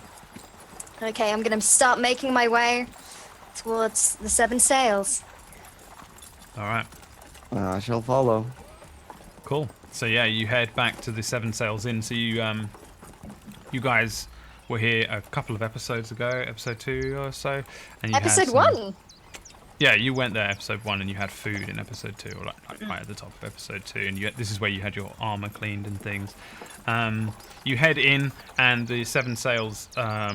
It's a fairly high quality inn, big sort of wooden crested building with like window boxes and things hanging over the street. And you head inside where there's all these sort of like timber braced rooms. One side, it is furnished as a like a restaurant, and then the other side is a set of stairs which lead up towards the inn. There is a desk if you want to take a rest and go to sleep, or there is just the actual tavern side, where there is the huge bar. Well, can I approach the bar? There's a woman there today. Oh, hello. I just wave at her, try to get her attention with my huge gauntlets up in the air. Hello there. Excuse me. Hello. Hi, I was just wondering, how much is a room? If you'd like a room, then you'll have to go and speak at the front desk. We just serve food and ale here. Right, so where's the front desk? You just walk straight past it there. You'll see it just at the entrance. It was the other desk that I had described. I don't know how to... I'm a drunk idiot, okay? Oh, okay then. And I turn around, I just do a 180 and walk to the... Yeah, she looks at you kind of oddly as you head back over towards... I'm a little confused right now, okay? That's okay, dear. All right, then, I wave again to whomever's at the front desk. Yeah, you head over to the front desk and there's a short older man just sat there. He's reading a little book and he looks up at you as you approach. He's wearing fairly fine clothes and says, "Hello there, how can I help? Would you like a room? Room for Yes. for 3? 3, please. 1 room between the 3 of you? 3 beds or...?" I look over at them. Just make it 1 bed for the time being. Thank you. I understand, of course. Oh, And he looks down towards his book. And what name would you like to stay under? Caval. Caval. That's a nice sounding name. Where are you from there, Caval? And again? Where are you from, Caval? Which part of the world do you hail from? Oh God, I know this. I know you know it. I would never put you on the spot unless you had said to me previously, "I now know where I'm from, Brad." Please tell me I saved that. Oh my God.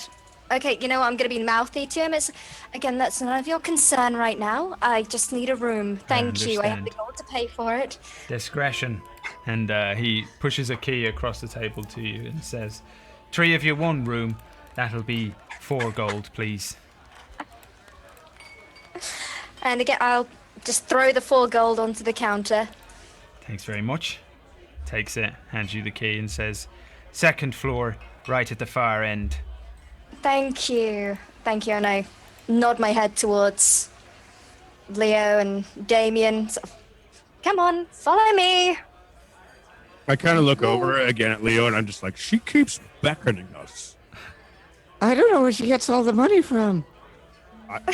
I kind of look for a second. I look at the ground. I'm like, I kind of pat my pockets. I go, wait, where's my share from everything that just happened? Well, we'll sort it out in the room. No, where's my share? I look at Cabal. Where's my share? Did you not pick it up? No, everybody was given their share, and I saw him give you the gold. Same with you. Let's sort it out after dinner.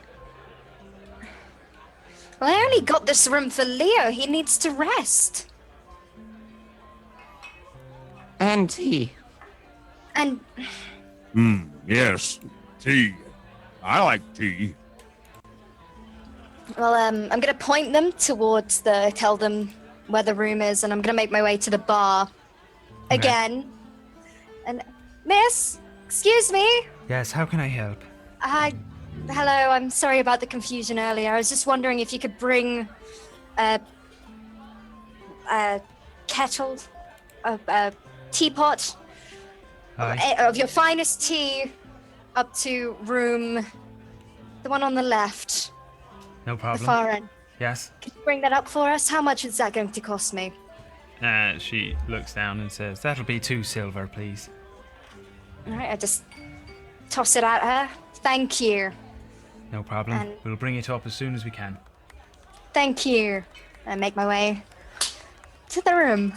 All right. So yeah, you enter into this room. It's a It's clearly a room. It's like a honeymoon suite kind of thing. It's quite circular in its design. There's a huge, great four-poster bed with the little, I don't know what they're called, but like the little curtains that you can draw around it. It's a very lavish-looking, like borderline aristocratic-looking room. There's all sorts of lounging spaces, divans that you can lay upon.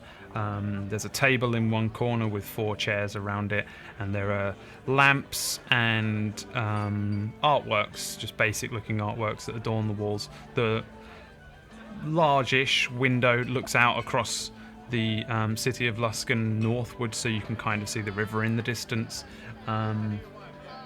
Yeah, and that is your room. What do you want to do in the room? No, I would like to get changed. Yeah, there's an ensuite toilet, little more than a bucket concealed under a nice seated box, but it's a private room, big enough probably to get changed in privately, unless you just want to get changed in front of the gentleman there.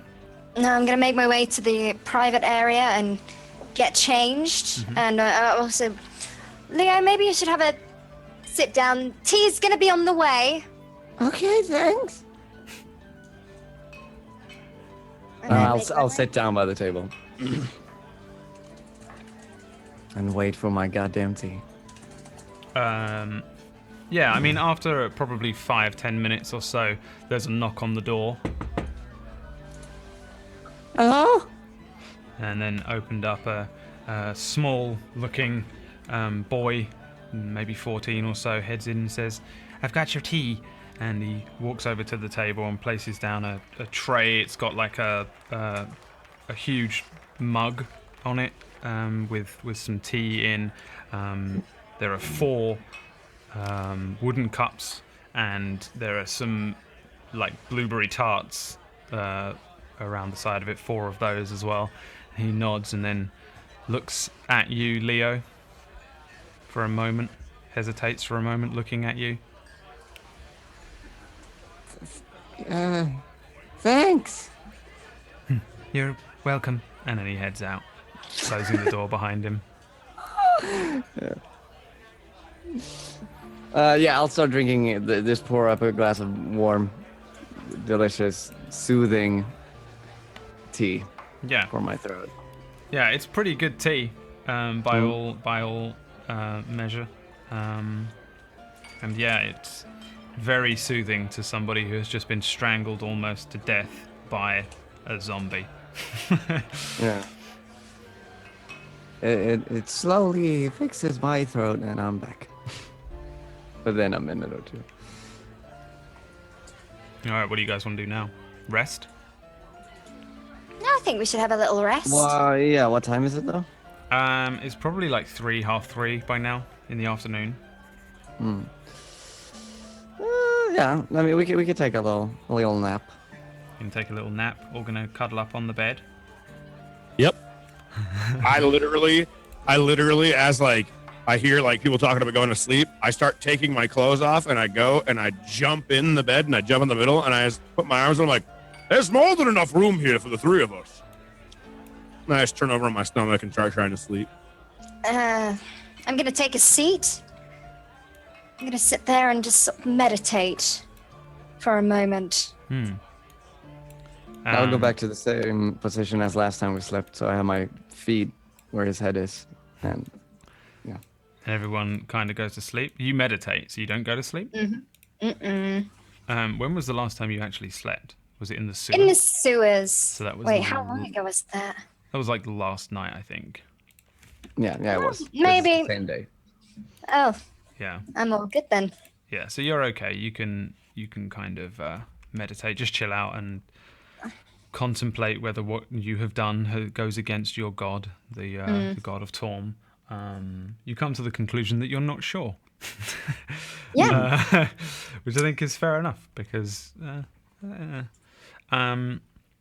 other 2 go to sleep, however, and you have these very vivid dreams, the two of you, Leo and Damien, as you lay in this bed. Again, you see this this same dream that you've been having recently, more and more frequently, almost every single time that you go to sleep now. You have this dream where you're in a kind of frozen-looking forest.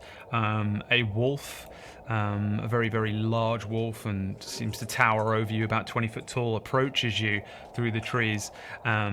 And though you feel an enormous calmness towards it, it does open its jaws. However, this time, give me wisdom checks. Just click on wisdom. My thingy's gone. Mama, my thingy's gone. Oh, wow. I hope that never happens. Nice, yeah. Both of you. And normally the dream ends at this point when this giant, great big wolf with this symbol on its head, which kind of seems to glow a little bit, opens its mouth. And normally this is where the dream ends. However, this time the wolf opens its mouth and speaks to you. And just before you wake up, it says, "You must find me." And then you wake up sharply, and that's where we'll go to our first break. Second break. 2-minute drugs on the first break. This is our first break. I'm telling you, trust me. You're just all kind of messed up because you're having this weird, trippy dream. And we'll see you in a couple of minutes after our very first and only break.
Whiskey. Whiskey. It's time. Whiskey.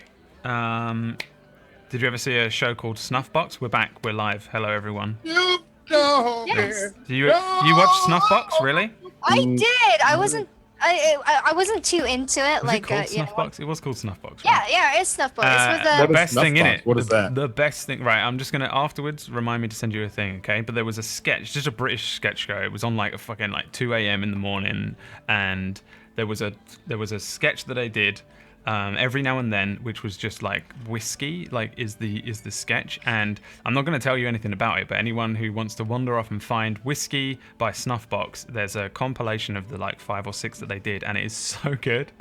And the dude who does it, Tiger, is Matt Berry, who was the voice. he's amazing. It was the voice I was attempting to emulate for all of the satyr in the tree during last week's Fracture Oh, Bars yeah, episode. yeah. It's that dude and this other guy, and they did this sketch show, and there's a whiskey sketch where every now and then he would just go whiskey, and it's the best thing that came out of that show. Anyway, back to an even better show. What you think? She'd be like, I love what you look like here. Yes. Yeah, that's that dude. All right, so back to this wonderful outing that you guys have partaken of. You are in the Seven Sails Inn, a very nice, fairly well adorned inn in the city of Laskin. 2 of you went to sleep. 1 of you had a little chill out. You went to sleep for at least an hour. Do you want to? You can tell me how long you slept for. It's fine. No, I'm it's good. I still just want a sleeping nap. when they wake up. Okay. Well, you're woken up. Both of you wake up at the same time because you are woken up by this strange vision, which actually reaches out and affects you, which is what your wisdom check was. And you have I see this. I mean, yeah, they probably both wake up with like a whoa, kind of like a like a Hollywood. Are they whimpering or anything in their sleep, or just? No, but the both of you would remember as you wake up, you sort of have this lasting memory of this strange dream, and actually pushed forward, and the wolf actually spoke to you and said, "You must find me." And then you all both wake up around the same time. We'll say it's been 2 hours. So it's around 5 p.m. in the afternoon here in Luskin. Find me! Find me! Yeah. Find me! So I see them both wake up at the same time. Yeah. Find me! I wake up and I'm just yelling that. Yeah. You two. Are you okay over there? Are you I'm okay, good. Damien? Yes, what? I look over real quick. I'm like, What did you say? find me. It's like the last thing I remember hearing before I woke up. Find me. I'm trying to figure out what it was. Wait. Did a wolf say it? A wolf! And I snap my fingers. I'm like, that's it! It was a wolf! It spoke to Told you? me to find him. Yes, awkwardly, yes. Not a prude. Huh. Bizarre. Yeah, it is. I had the very same dream. No, you did. Yes, yeah. Oh, sure. Sure you did. I did. How would I? Why would I say? I'm kidding. Oh, Gosh, and I start laughing. that I really don't know how to feel about this. That's right. Did he tell you to find him as well? Yeah, we woke up at the same time. He said, "Come find me," and then nothing. What'd the wolf look like? He had like a triangle, I think, on his forehead. Huge. Really big. Gray. I mean, I guess we can try to find him. I mean, if they're talking to 2 of us, that must mean something, right? Yeah. But where do wolves hang out? What? Where can I where wolves are like everywhere. Well, here it goes. Let's go ahead. Well, all around. He's a big old massive white wolf, and it looks like he's in a winter forest. He has a symbol on his head. That's about it. Can I chime in and say, by any chance, was this wolf in the snow, forests around it, deathly silent almost? Awkwardly, yes. Yes. Huh. Odd. Have you had the dream? I may have. Never spoke to me there. Maybe it's because you don't sleep. Someone needs to keep watch. I look around, and I just shrug my shoulders, throw my hands in the air, and I'm like, we're in an inn. And you don't think that someone could barge into this room at any moment? I sit there for a second, and I kind of like face palm real quick, and I look at her, and I'm just like, did something happen to you when you were young? Why are you so concerned about consistently being attacked? Well, I don't know if you remember what happened earlier. I was caught by guards. You fled. As far as I'm concerned, we're still somewhat wanted. I think you just have a bit of paranoia. Maybe just a little, but Leo, what do you think? I'm still trying to think where do wolves hang? I don't know where to find them. You can give me nature checks to try and see if you know anything about wolves in general. There. Ah! can I throw one out there? They are everywhere. There's wolves all around. Yep, you can do one. Wolves are everywhere. There are wolves all around. I swear, I think I saw a wolf the other day, actually, when I was on my walk here. Probably. They're pretty plentiful, I think, actually, around this area. It wasn't a massive white wolf with a thing on its head. If you'd Yeah, it was- seen, this is what you would know for even a 5, is that the big white wolves are usually really dangerous and more powerful than wolves or even dire wolves. They're known as winter wolves. And usually they're pretty big and pretty dangerous and pretty scary, and usually people that encounter them die. I'll give you that on a 5. Well, Do you remember anything else? About I don't remember much. But I'm going to go ahead and assume that we should head north. Based on what? Well, and I kind of point out, like, I kind of look around for a window. And I kind of, once again, I'm just like, well, it just rained and stormed yesterday. There's no snow near us. There's definitely going to be snow in the north. Well, do you remember? Oh, right. It snowed. Yes, I remember that Yes, now. snow in the north. Yeah. There you go. Very good. And I give a little clap. Haven't we got something else that we need to be focusing on? Yes, the flute. Right. Oh, Thank you. Peanut. Flute. Good. Yes. We can't go heading north without. The flute. You're right. I sit there and I mumble science to myself.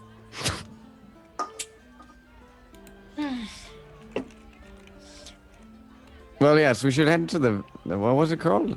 The drag. Rat Alley. We need to go. Yes. And we still need to be paid by Peanut. Ah, That's yeah. what you two did to Oleg. Oleg. Olag. Yes. Oleg. So long. Olag. I'll let you explain what happened to him, Damien. I'll gladly explain. That's the reason we're all here. I think the reason we're all here is because we're choosing to be. No, we have a job that we were doing. And we're choosing to continue to work on this job, correct? We have a task. We're to complete it. Ah, yes, but you're still doing it, correct? Yeah. Mm-hmm. Yes. Yes, there you go. Say it. Just say it. And with that, I'm just going to stand up and walk out the door. I look over and I like chuckle at Leo. I'm like, she's awfully feisty when she thinks she's always right. Women, right? I heard that. And I stand up when he says that. I said, that's very rude. And I walk out like I'm offended that he said that. God damn it! And I'll follow along. All right. So just for reference for you guys, you generally know the layout of the world and stuff like that. So you know that Luskan is so far to the north that there's really not much beyond it in terms of what there is out there. In fact, I'll send you on Discord that giant great world map. But essentially, you are right in that it's just basically snow. It's almost like uninhabitable snow lands that lead all the way to the very edge of the world, which is the Icewind Dale, which some people might recognize from video games. There's a couple of little inhabited areas, but it's nothing anywhere What is a near. video game? Yeah, a video game. You might recognize it from somewhere hidden. It's like a magical thing that wizards do. So yeah, like Luskan is like one of the very last truly inhabited huge cities before it just becomes dangerous, ice-covered, snow-covered lands with a couple of areas. Just for the reference, in case you're thinking like there are towns north of us, there isn't really. But it is snowy, I guess. I will send you that thing again. Remember, Luskan is to the north. Which West. Discord channel are you sending it in? Because I'm in the Worlds of Water one. It's on Zoom. Sorry. Zoom. That's Yeah. not Discord. I will also put it in chat for people in chat, just because this is a cool map with the world on it. So for anyone who's interested, there's a cool map there, and they are in Luskan towards the top just left-hand beneath it. side of the Sword Coast. Do you want me to just send it to you on Skype, Kibo? Are you struggling with things? It doesn't matter. It's irrelevant right now. It's just that you mentioned things, and I don't want you guys to, be like, we're gonna go north to the Dragon's Helm land, and it's like, you're not. You're not. I'm afraid. I mean, the Reghead Glacier sounds nice. Yeah, well, it probably isn't. So yeah, you head downstairs. Are you going down to get like food, or are you just heading out? I'm awfully hungry. Yeah, we haven't eaten in days, have we? Well, I had a very nice chunk of salmon yesterday. True. See how big that thing was? Yes, I guess. How come you didn't try any of it when I offered it to you? It was not cooked. It was a raw fish. You've never had raw fish? You have? I kind of look at him dumbfounded for a second, knowing that I just had raw fish right in front of him yesterday. Like, he just asked me that, and I'm like, what do you mean? I just ate it in front of you yesterday. I know, it was a... Why have you never had raw fish? Why have you? Good. No. Why have I? Next time we get a chance, I think you should try it. Oh, Be Why? open-minded a little bit. it's like I mean, eating look at rotten me. fish. It's just, What? ugh. Yeah. There's people in the South that eat rotten fish. It's disgusting. Well, why would you? That's disgusting, yes. I know. But this isn't rotten fish. It's pretty much the same thing. I disagree. I kind agree. of. Are we down? We're downstairs now, right? Where there's kind of food everywhere. I mean, yeah, you guys can essentially say that you've gone downstairs and sat at a table and ordered food. If you want to kind of fast forward through it, it's fine. Or you can go and order the food. I don't mind how you do it. Can I give you a perception check down there and see if there's any raw fish? I mean, you're not in the kitchens. There's not really any raw food anywhere around. There's just uneaten plates of food. Nope, no fish. Okay. I look over, and is there like a bar? Yeah. It's Yep. the place you were at previously, where you ordered the food, and there were a couple of tables around. There's like an early evening crew settling in. People that have just maybe finished work earlier, around 5 p.m. that are starting to settle down and eat food. Quick, get us a table. I'll order us breakfast.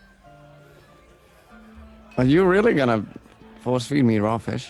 I haven't decided that yet. I've got breakfast. Go find us a table. Oh, fine. I'll look around for a table, find the first good one with 3-4 seats in. Yeah, there's plenty of tables. You guys can find a decent one, sit down at it, clean-looking table, Yeah. I've seen them. and settle around. There is that same woman who is at the bar. As you approach Tiger, she says, "Hello, good evening. How are you?" I'm well. How are you today? "I'm very well, thank you. Can I help you?" Ah, all right. And I point over to where Leo and Cabal are. I'm here to order myself and my friends over here some breakfast, but just to let you know beforehand, I was to tell you that the man right there, the guy that looks like a bod, you see him? I point at Leo. Hi. Ah, yes. He said that because I know he's got all the money. I'm like, he's taking care of this though. Just letting you know. Okay. So when it comes to paying, He's the one that's got this. Right. Well, you have to pay up front. So when you order food or drink, then you pay. Oh, no problem. I'll order and I'll send him over to pay. Okay. You have any raw fish right now that's edible? Raw fish. I think we have shrimp. Hey.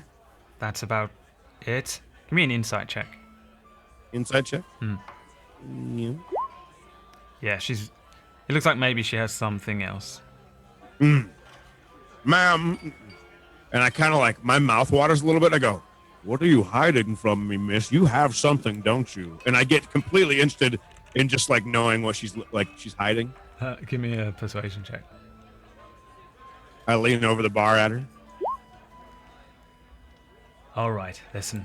If you got the gold, and you mustn't tell anybody because it's quite rare and we usually reserve it for the captains if they come, but we do have some braised shark. Oh! I let out a hearty laugh and I look over and I go, we'll take 3 of those for breakfast and 3 ales and I'll send him on over. Can we do that? And I go, wait. 3 of the things you said that I will never speak of again. That's no problem whatsoever. Would you like drinks with that? Yeah, we'll have 3 ales with that as well. Okay. That'll be 15 gold. 15 gold? No problem. And I strut away and I walk over to the table and I go, food will be here shortly. And I go, but Leo. Uh-huh. You need to go pay the lady. Hey. She hasn't but, actually left. She's still just watching you. Yeah. You need to pay her. 15 gold. You have all the gold. What did you get? What am I paying for? No, have you ever had shark? I told you I didn't want fish. That's fine. Shut up and pay the lady. I'll walk over. I'm here to pay for not Mr. Numbnut over there. How much was it? It's 15 gold. 5? Shh. Oh. She tries to quieten you. Yes, it's 15 gold. Do you know he's ordered something which is somewhat off the menu? So, if you don't mind, keep it down. Yes, fine, yes. Here you go. I toss. Or I give her 15 gold. All right. Yeah, she takes the gold and then heads on out the back where she goes to order the food. When she comes back, she pours 3 ales and brings them over to you in like huge, great tankards. Like they look like better tankards than most of the people in here seem to be drinking from. They look newer, cleaner, and she hands down these 2 things, and then she brings over a bowl of bread, a bowl of biscuits, and some soft cheese with a knife, and places that down as well. I instantly grab the cheese and a piece of the bread and start making up a little sandwich. This is the good shit. Oh, yeah. Have you ever had this? And I start making it. I make a sandwich, and I literally don't even think about it, and I just break it in half with cheese on both, and as they're sitting around me, I just, like, put it in both their faces. Wait, did he put it into our faces? Oh, yes, I'm putting it into your mouth. Try this. This is disgusting. What do you mean it's disgusting? It's uncooked. I look over at Kaval because she's just like sitting there not paying attention to it, and I put it in my mouth and I shake the table. Kaval!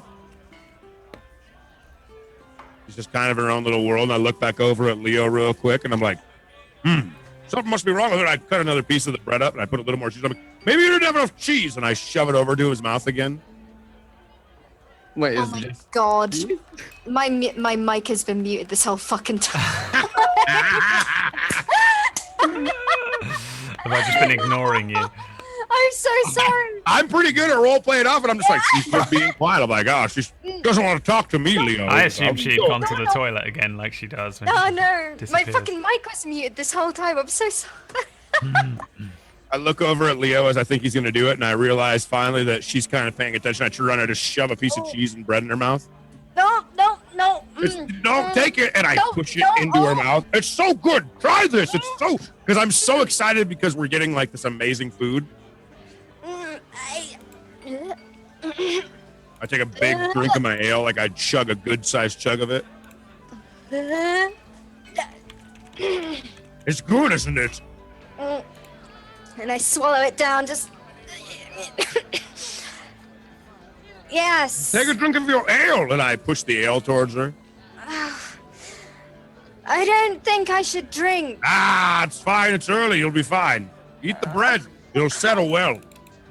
Crying out loud, and I think We if used to, in my clan, we'd have bread for breakfast every morning with an ale to wake ourselves up. Don't worry. This is fantastic. This is barbarians. You're big enough. You'll understand. And I look over at Leo. I'm like, yeah, you may not be big enough, but you'll understand. And I push his drink towards him, and I take a piece of bread, and both of them, I crack it in half, and I put it in their beers. I'm like, take it out of there and eat it. It's delicious. No, listen, we could. There's so many things from this menu. We could look over there. It says roasted. We could have had chicken, and here we are with shark uncooked. I pulled the. Did you put bread in my ale? Yes, I just- eat it. Pull the soggy bread out of my ale and just throw it onto the table. She tries to throw it, I try to catch it. Slap. It's-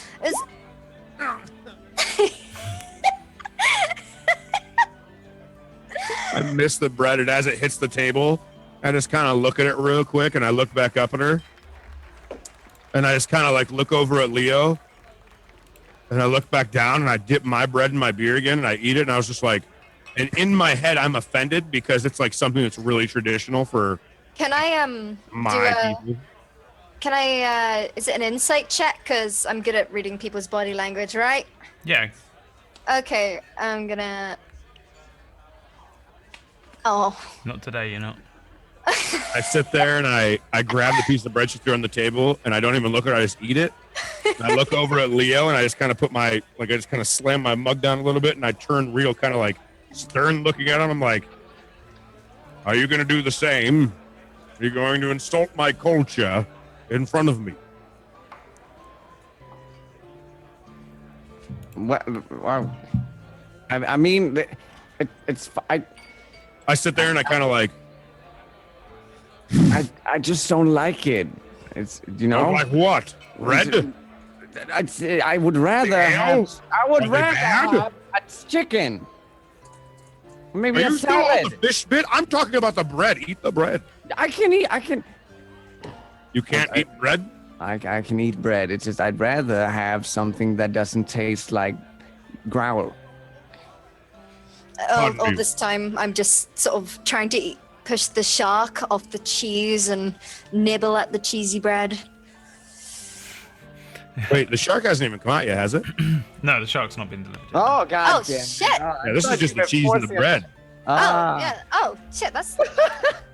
And I sit there for a second as like he's Oh. still not doing it, and she's just kind of like Nibbling. fiddling with whatever's in front of her, and I just kind of sit there and I just like put my ale down, I pick it back up, take another really big swig of it, finish it off, slam it down, and I just cross my arms and I'm just like, well, I'm just gonna sit here and wait for my shark. And No, I'm sorry. I thought this Ah, was the yes, shark. I'm so Sorry, sorry. I thought this. I'll eat it. Bread. I love bread.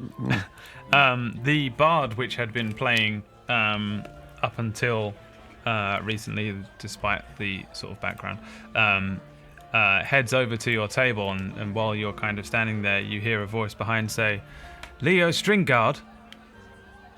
Yes. I thought that was you. I saw you play once in Neverwinter. They say you played for King Frank of the High Forest. Ah, indeed I did.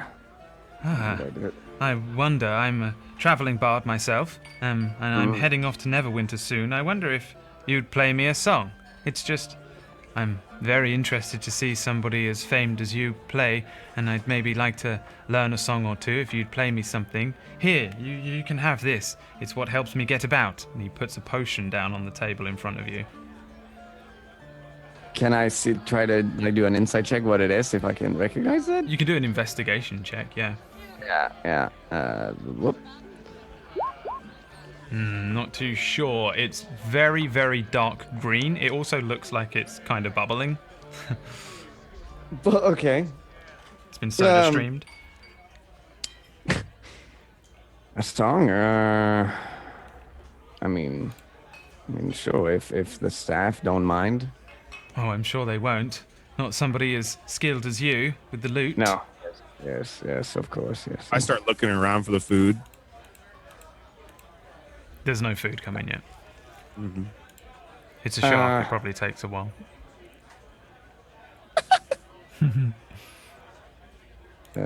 I just need to find my notes. Are you like taking your loot out and heading up?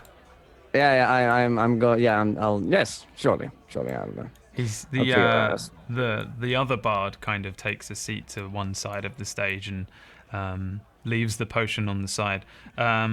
Give me perception checks, Kaval and Damien.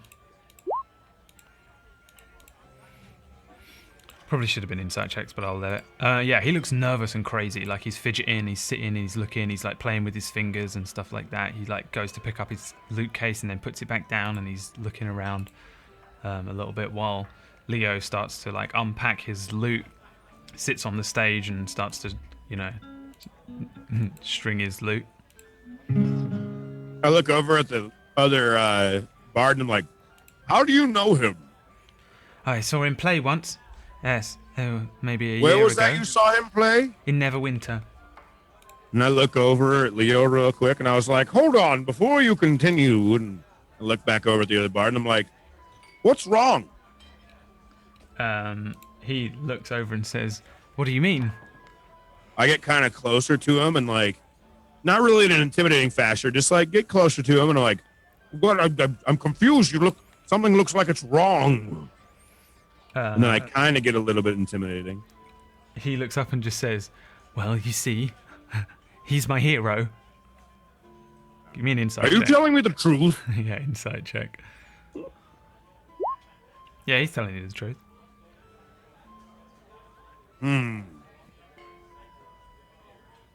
He's your hero. Yes. Can I hear this? You hear that, Leo? No, don't tell him, don't tell him. What? Apparently you're this chap's hero. Well, that's not very uncommon, I'll have you know. Yeah, great. Will you do me a favor and not bolster him any more than he already is? Well, I didn't want to tell him, but okay. Sit Why? down. Why He's gonna would you play. tell a Sit man down. that you looked up to him? Well, because it's embarrassing, okay? Why is it embarrassing? Oh, it's Leo. He played for King Frank of the High Forest, don't you know? Who is King Frank of the High Forest? Wait, he's about to play. Shh, shh, shh, shh.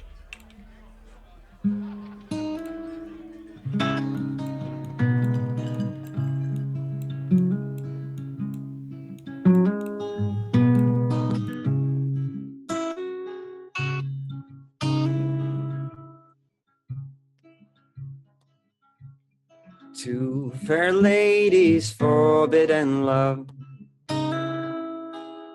meeting at night with the moon up above,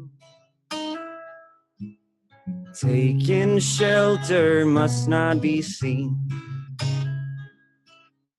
hiding by the mountain in the plain so green.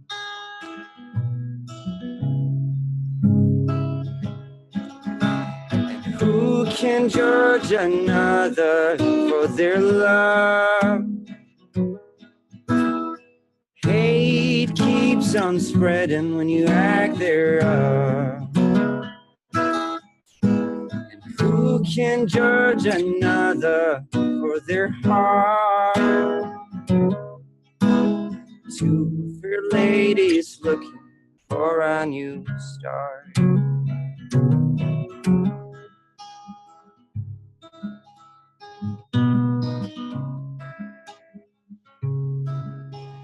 Walked upon the field so soft,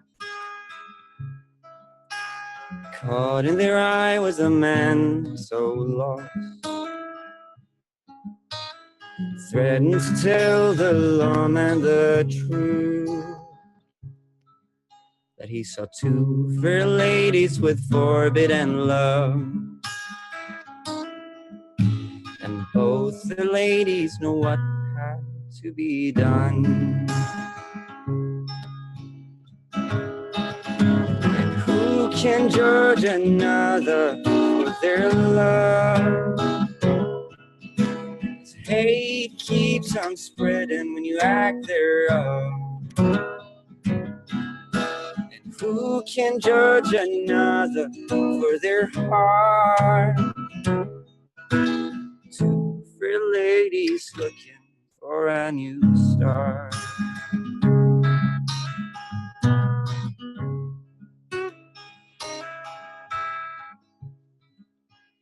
Lost man was never heard from again. 'Cause down in the ground he feels no pain.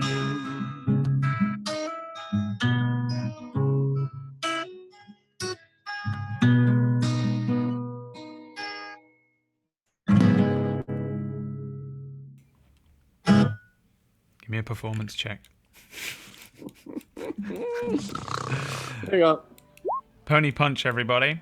You need to go and follow this man for more of that. And that was an excellent performance from Leo. Probably as good as Pony in real life. And there is a squeal from one side of the stage there. And then we see this young bard to one side, kind of giddy with excitement, his hands going up to his sides of his cheeks as he looks upon Leo.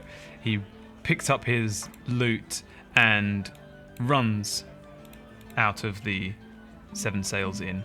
Like he runs out. I want to give him my autograph. Hold on. Give me a persuasion check.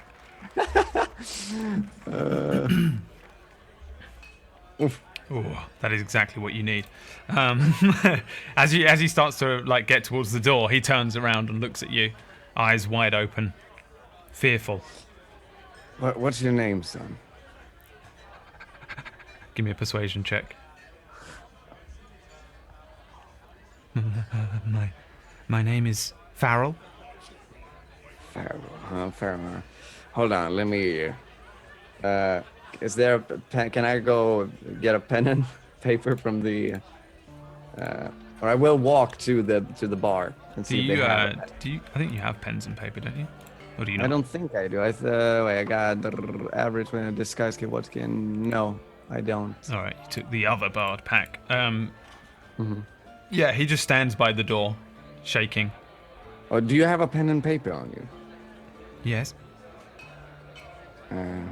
Would you like an autograph? Yes. All right. Here, and I take the pen and paper as he's shaking his hand. I take it out. What was your name again? Farrell. Farrell. To Leo from Keep On Believing. Oh, no. Don't stop believing. Hold on to that feeling. And he takes the paper, takes the quill back and the ink, puts it in his bag, looks up, and then just runs out again.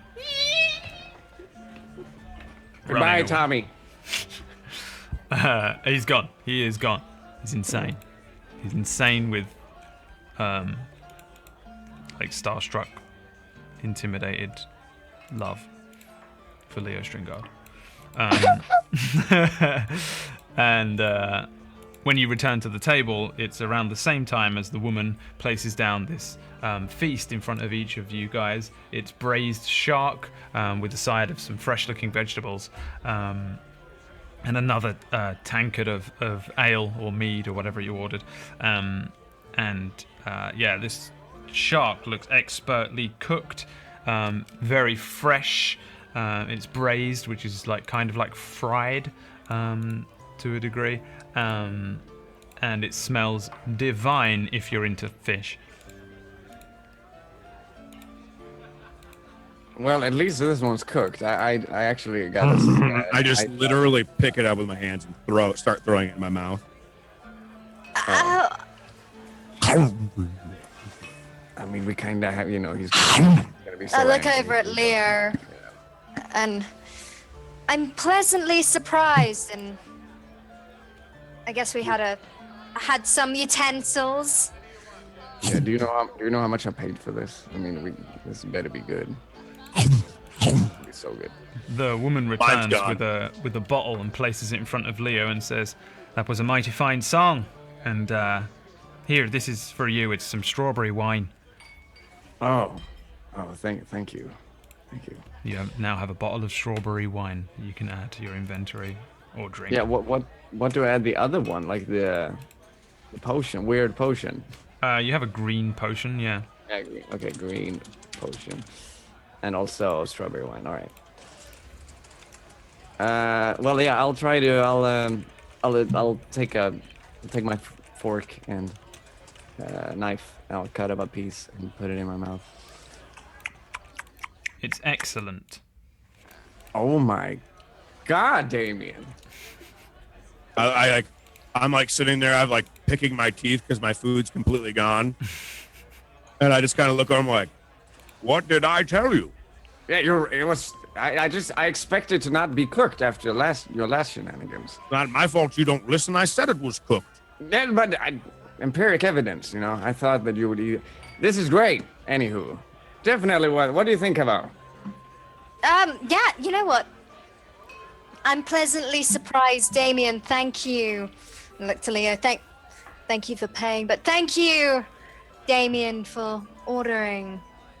I just tuck in. And you eat your meals of braised shark. It's probably one of the finest meals you'd have had, possibly ever, or at least for a very long time. It's definitely the best meal you've had since we've started the campaign, since you've been in Luskan. And It's so good. And it's literally the meal that they provide for like the high captains and high nobility of the town and things like that if they come to eat here. And give me can everybody give me perception checks as you finish up this meal and the woman starts to clear away your plates. Damien, you spot at the doorway somebody like peering around the corner. They look across, they look like through. It's quite far away from where you are. You're in maybe the middle of the room sort of thing, and then around through one doorway into the front door where you entered from the street. You see somebody who's sort of looking in. They have a hood up. And you it sort of masks their face, but they appear to be human in terms of height and physical stature, and they kind of scan the room. They their eyes stop for a moment and see where each of you is. They sort of recognize each of you, and then they disappear again, very quickly duck around the corner and vanish from sight. I see that happen, and I kind of look at Caval and Leo real quick. I'm like, "Do you guys see that?" And I stand up, and I kind of push my chair out, and I literally take off running towards the door. All right. No, Damien, where are you going? What? No, hold on. Follow suit. I'll take one last bite and then I'll run after him. All right, Damien, give me an athletics check. Another one. We're doing a lot of athletics checks in this game. It's pretty quick, but you're kind of full with shark and bread and a couple of tankards of ale, and you get to the doorway. Give me a perception check as you jump outside into the setting sun of the maybe 7 p.m. Luskan chill. Let me see. Let me just roll a thing for myself here. Yeah, as you get outside, you see so the alleyways are bountiful. There is tons of little alleyways that people duck down and move around Luskan, weaving through the city. One of the furthest alleyways to the right of where you exit this inn, you just catch a leg disappear, and it looks like it's moving at speed compared to everyone else who's sort of meandering around, moving, finishing their days, going from A to B with a couple of other people. This appears to be the only person that was moving at speed, and you barely catch a leg kick up a bit of dust. All right, you start running. The others are following? Yeah. Mm-hmm. Come on, Damien! Damien, what are you I just keep doing? chasing after. I don't even pay attention. I just keep chasing after this figure I've seen. Damien, settle down. All right, give me another athletics check. The other two give me athletics checks as well. Oh, fuck. Come on, you dice rolling sons of bitches. Yeah. -1, here we go. Oh, shit. No, you're all right. Like, Leo's kind of dragging behind a little bit, but he stopped to eat a last bite. But you've managed to keep a sight on them and keep up with them to a degree. Caval and Damien, you start running down the road, and you dive down one of these alleyways. Give me perception checks, both of you, since you both kind of catch up with each other. Oh. Oh, you did. I didn't see Damien's.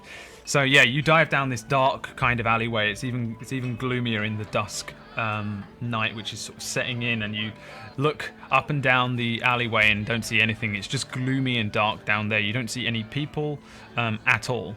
There's nobody down this alleyway. It's fairly long. It stretches out north towards the river where you guys you entered the city, Leo and Damien, last week when you swam in. So it's kind of stretching northwards. Where did you see him? Where did it go? I don't know. I don't see anything. Can I catch up and look around and see if there's any traces of anyone, like something knocked over or whatever? Yeah, that's a survival check to sort of track someone. Okay. Oh, can I do that too? Yeah, you start. Are you moving into the alleyway to try and sort of track them? Uh-huh. Just doing it from the Where, lip. where in the fuddy-duddy is survival? Where you at? At the bottom. There you are. Yeah, I mean so there's quite a lot of like dust and sand because this is quite a beach-based sort of city, even though it's like cold. And you can just about make out as you move into the alleyway a set of boot prints that move forwards, and then after about 10 feet into the alleyway, they just disappear outright. Yeah, actually, you all roll pretty well. On one side of you, there's like a drainage pipe which leads upwards towards the roofs of the alleyway. Other than that, there's like nothing around you at all. I kind of look up and I'm just like, I run over towards the drain pipes. I'm like, I try to climb up them. You can climb up them. All right, so you start climbing up. Give me an acrobatics or an athletics check, I guess. Athletics check's fine. Well, yeah, you I grab. guess I already rolled it. You grab onto this drainage pipe, and you start to climb up. You climb up 2 or 3 feet, and then you just slip, like you misplace a foot and just slip, whoop, and land on your butt. As you do so, there is a sudden sort of shout from the far end of the alleyway, the opposite end from which you entered, which says, "Ha ha! We found you now!" And then at the other end of the alleyway, about 10 feet away from you, there's 2 figures which appear robed, and they draw back bows with arrows, and they train them on you. Looking up, you see a couple of rocks fall from above you, and 2 or 3 2 on either side. Bowmen draw arrows and point them down towards you. Give me perception checks to see at the far end of the alley at the person who spoke to you. All of us, or? God damn it. Yeah, because he's sort of drawn your attention. Damien, you're just on your butt at the moment, so you're kind of like rubbing your back as you kind of land on your tailbone, like or on your actual tail, actually, because you're a dragonborn, and you don't really you hear the voice, but you're stunned for a second. Leo, you notice the people all appear around you, but Kaval, you actually look towards the voice which calls out to you, and at the far end there are 2 figures, one of them fairly tall, human-looking, a woman in a sort of lots of strings of leather and stuff. She looks very old and greasy. She's got lots of piercings. You recognize her as being Kelly, one of the Willy boys. And the person who spoke, a big fur coat and a bandana. Can I shout at them? The little halfling. They bring up crossbows and train them on you and say, "Well then, time for a little payback." And that's where we end the session. Oh! Yeah. Yeah. Well done, guys. You ran straight into a trap. Damien. Thanks, Damien. Thanks, Damien. Every episode's gonna end like that. Thanks, Damien. Hey, let's be honest here. There ain't no shit on Kaval, so. Oh, seriously? This entire fucking session, I've been sat here with a fucking huge grin on my face like everyone's getting Kaval rolls right now. Hey, you did good rolls at the end. Y'all getting Kaval rolls. You all managed to track the footprints which led you into the trap, so that wasn't bad.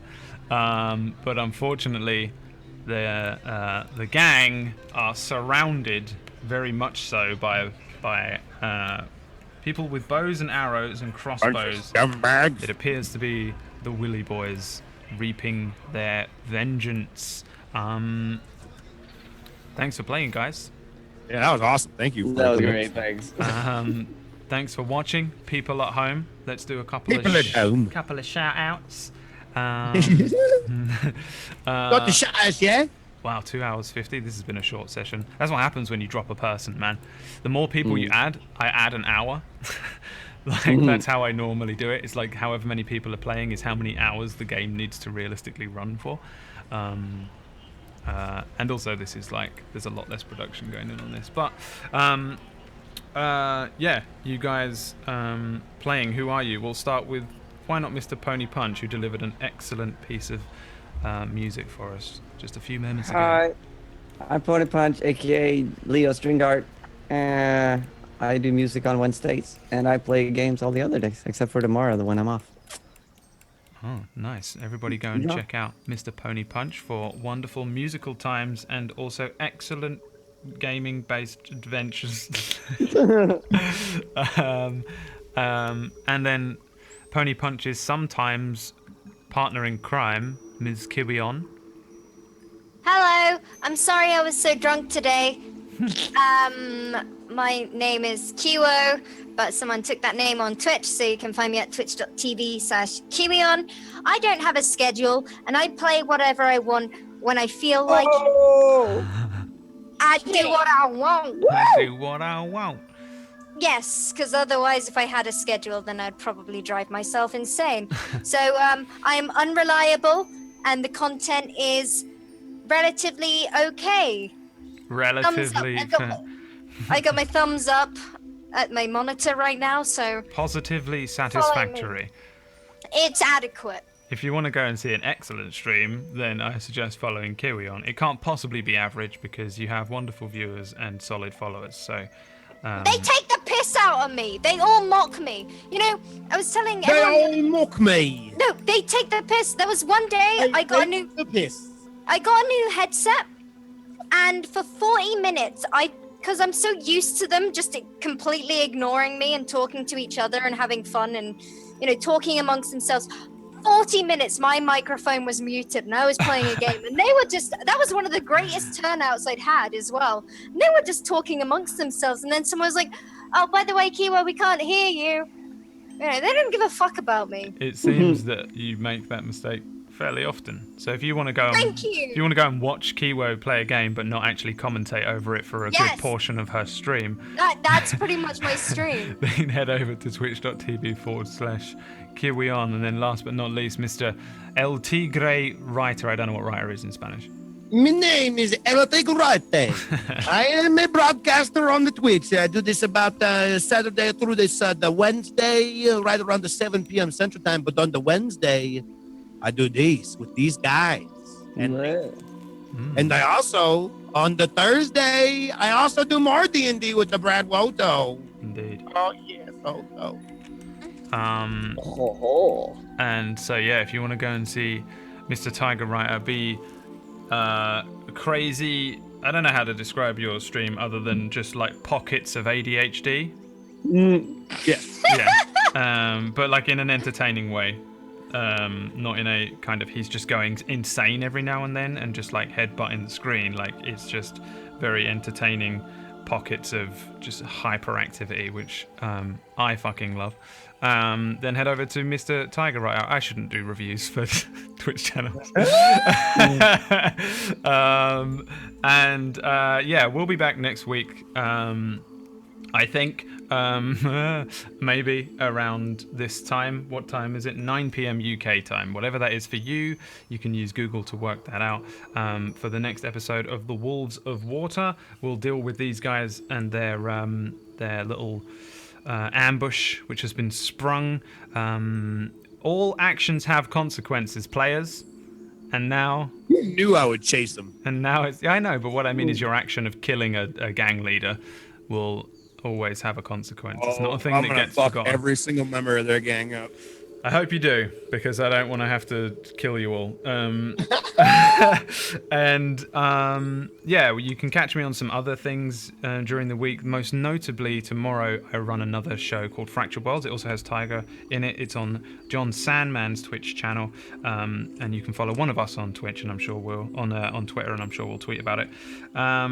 And other than that, I guess we'll see you next time. Thanks for watching. Appreciate it. You guys a wonderful, lovely chat. From what I get to catch a bit more of chat on this because I don't run as much production-y things where it's audio-based. So it's really nice to see chat being like, wow, hi, we're here. So good job, chat. You're a good chat. Good job. Thanks for watching. We'll see you next week. Bye-bye. Bye.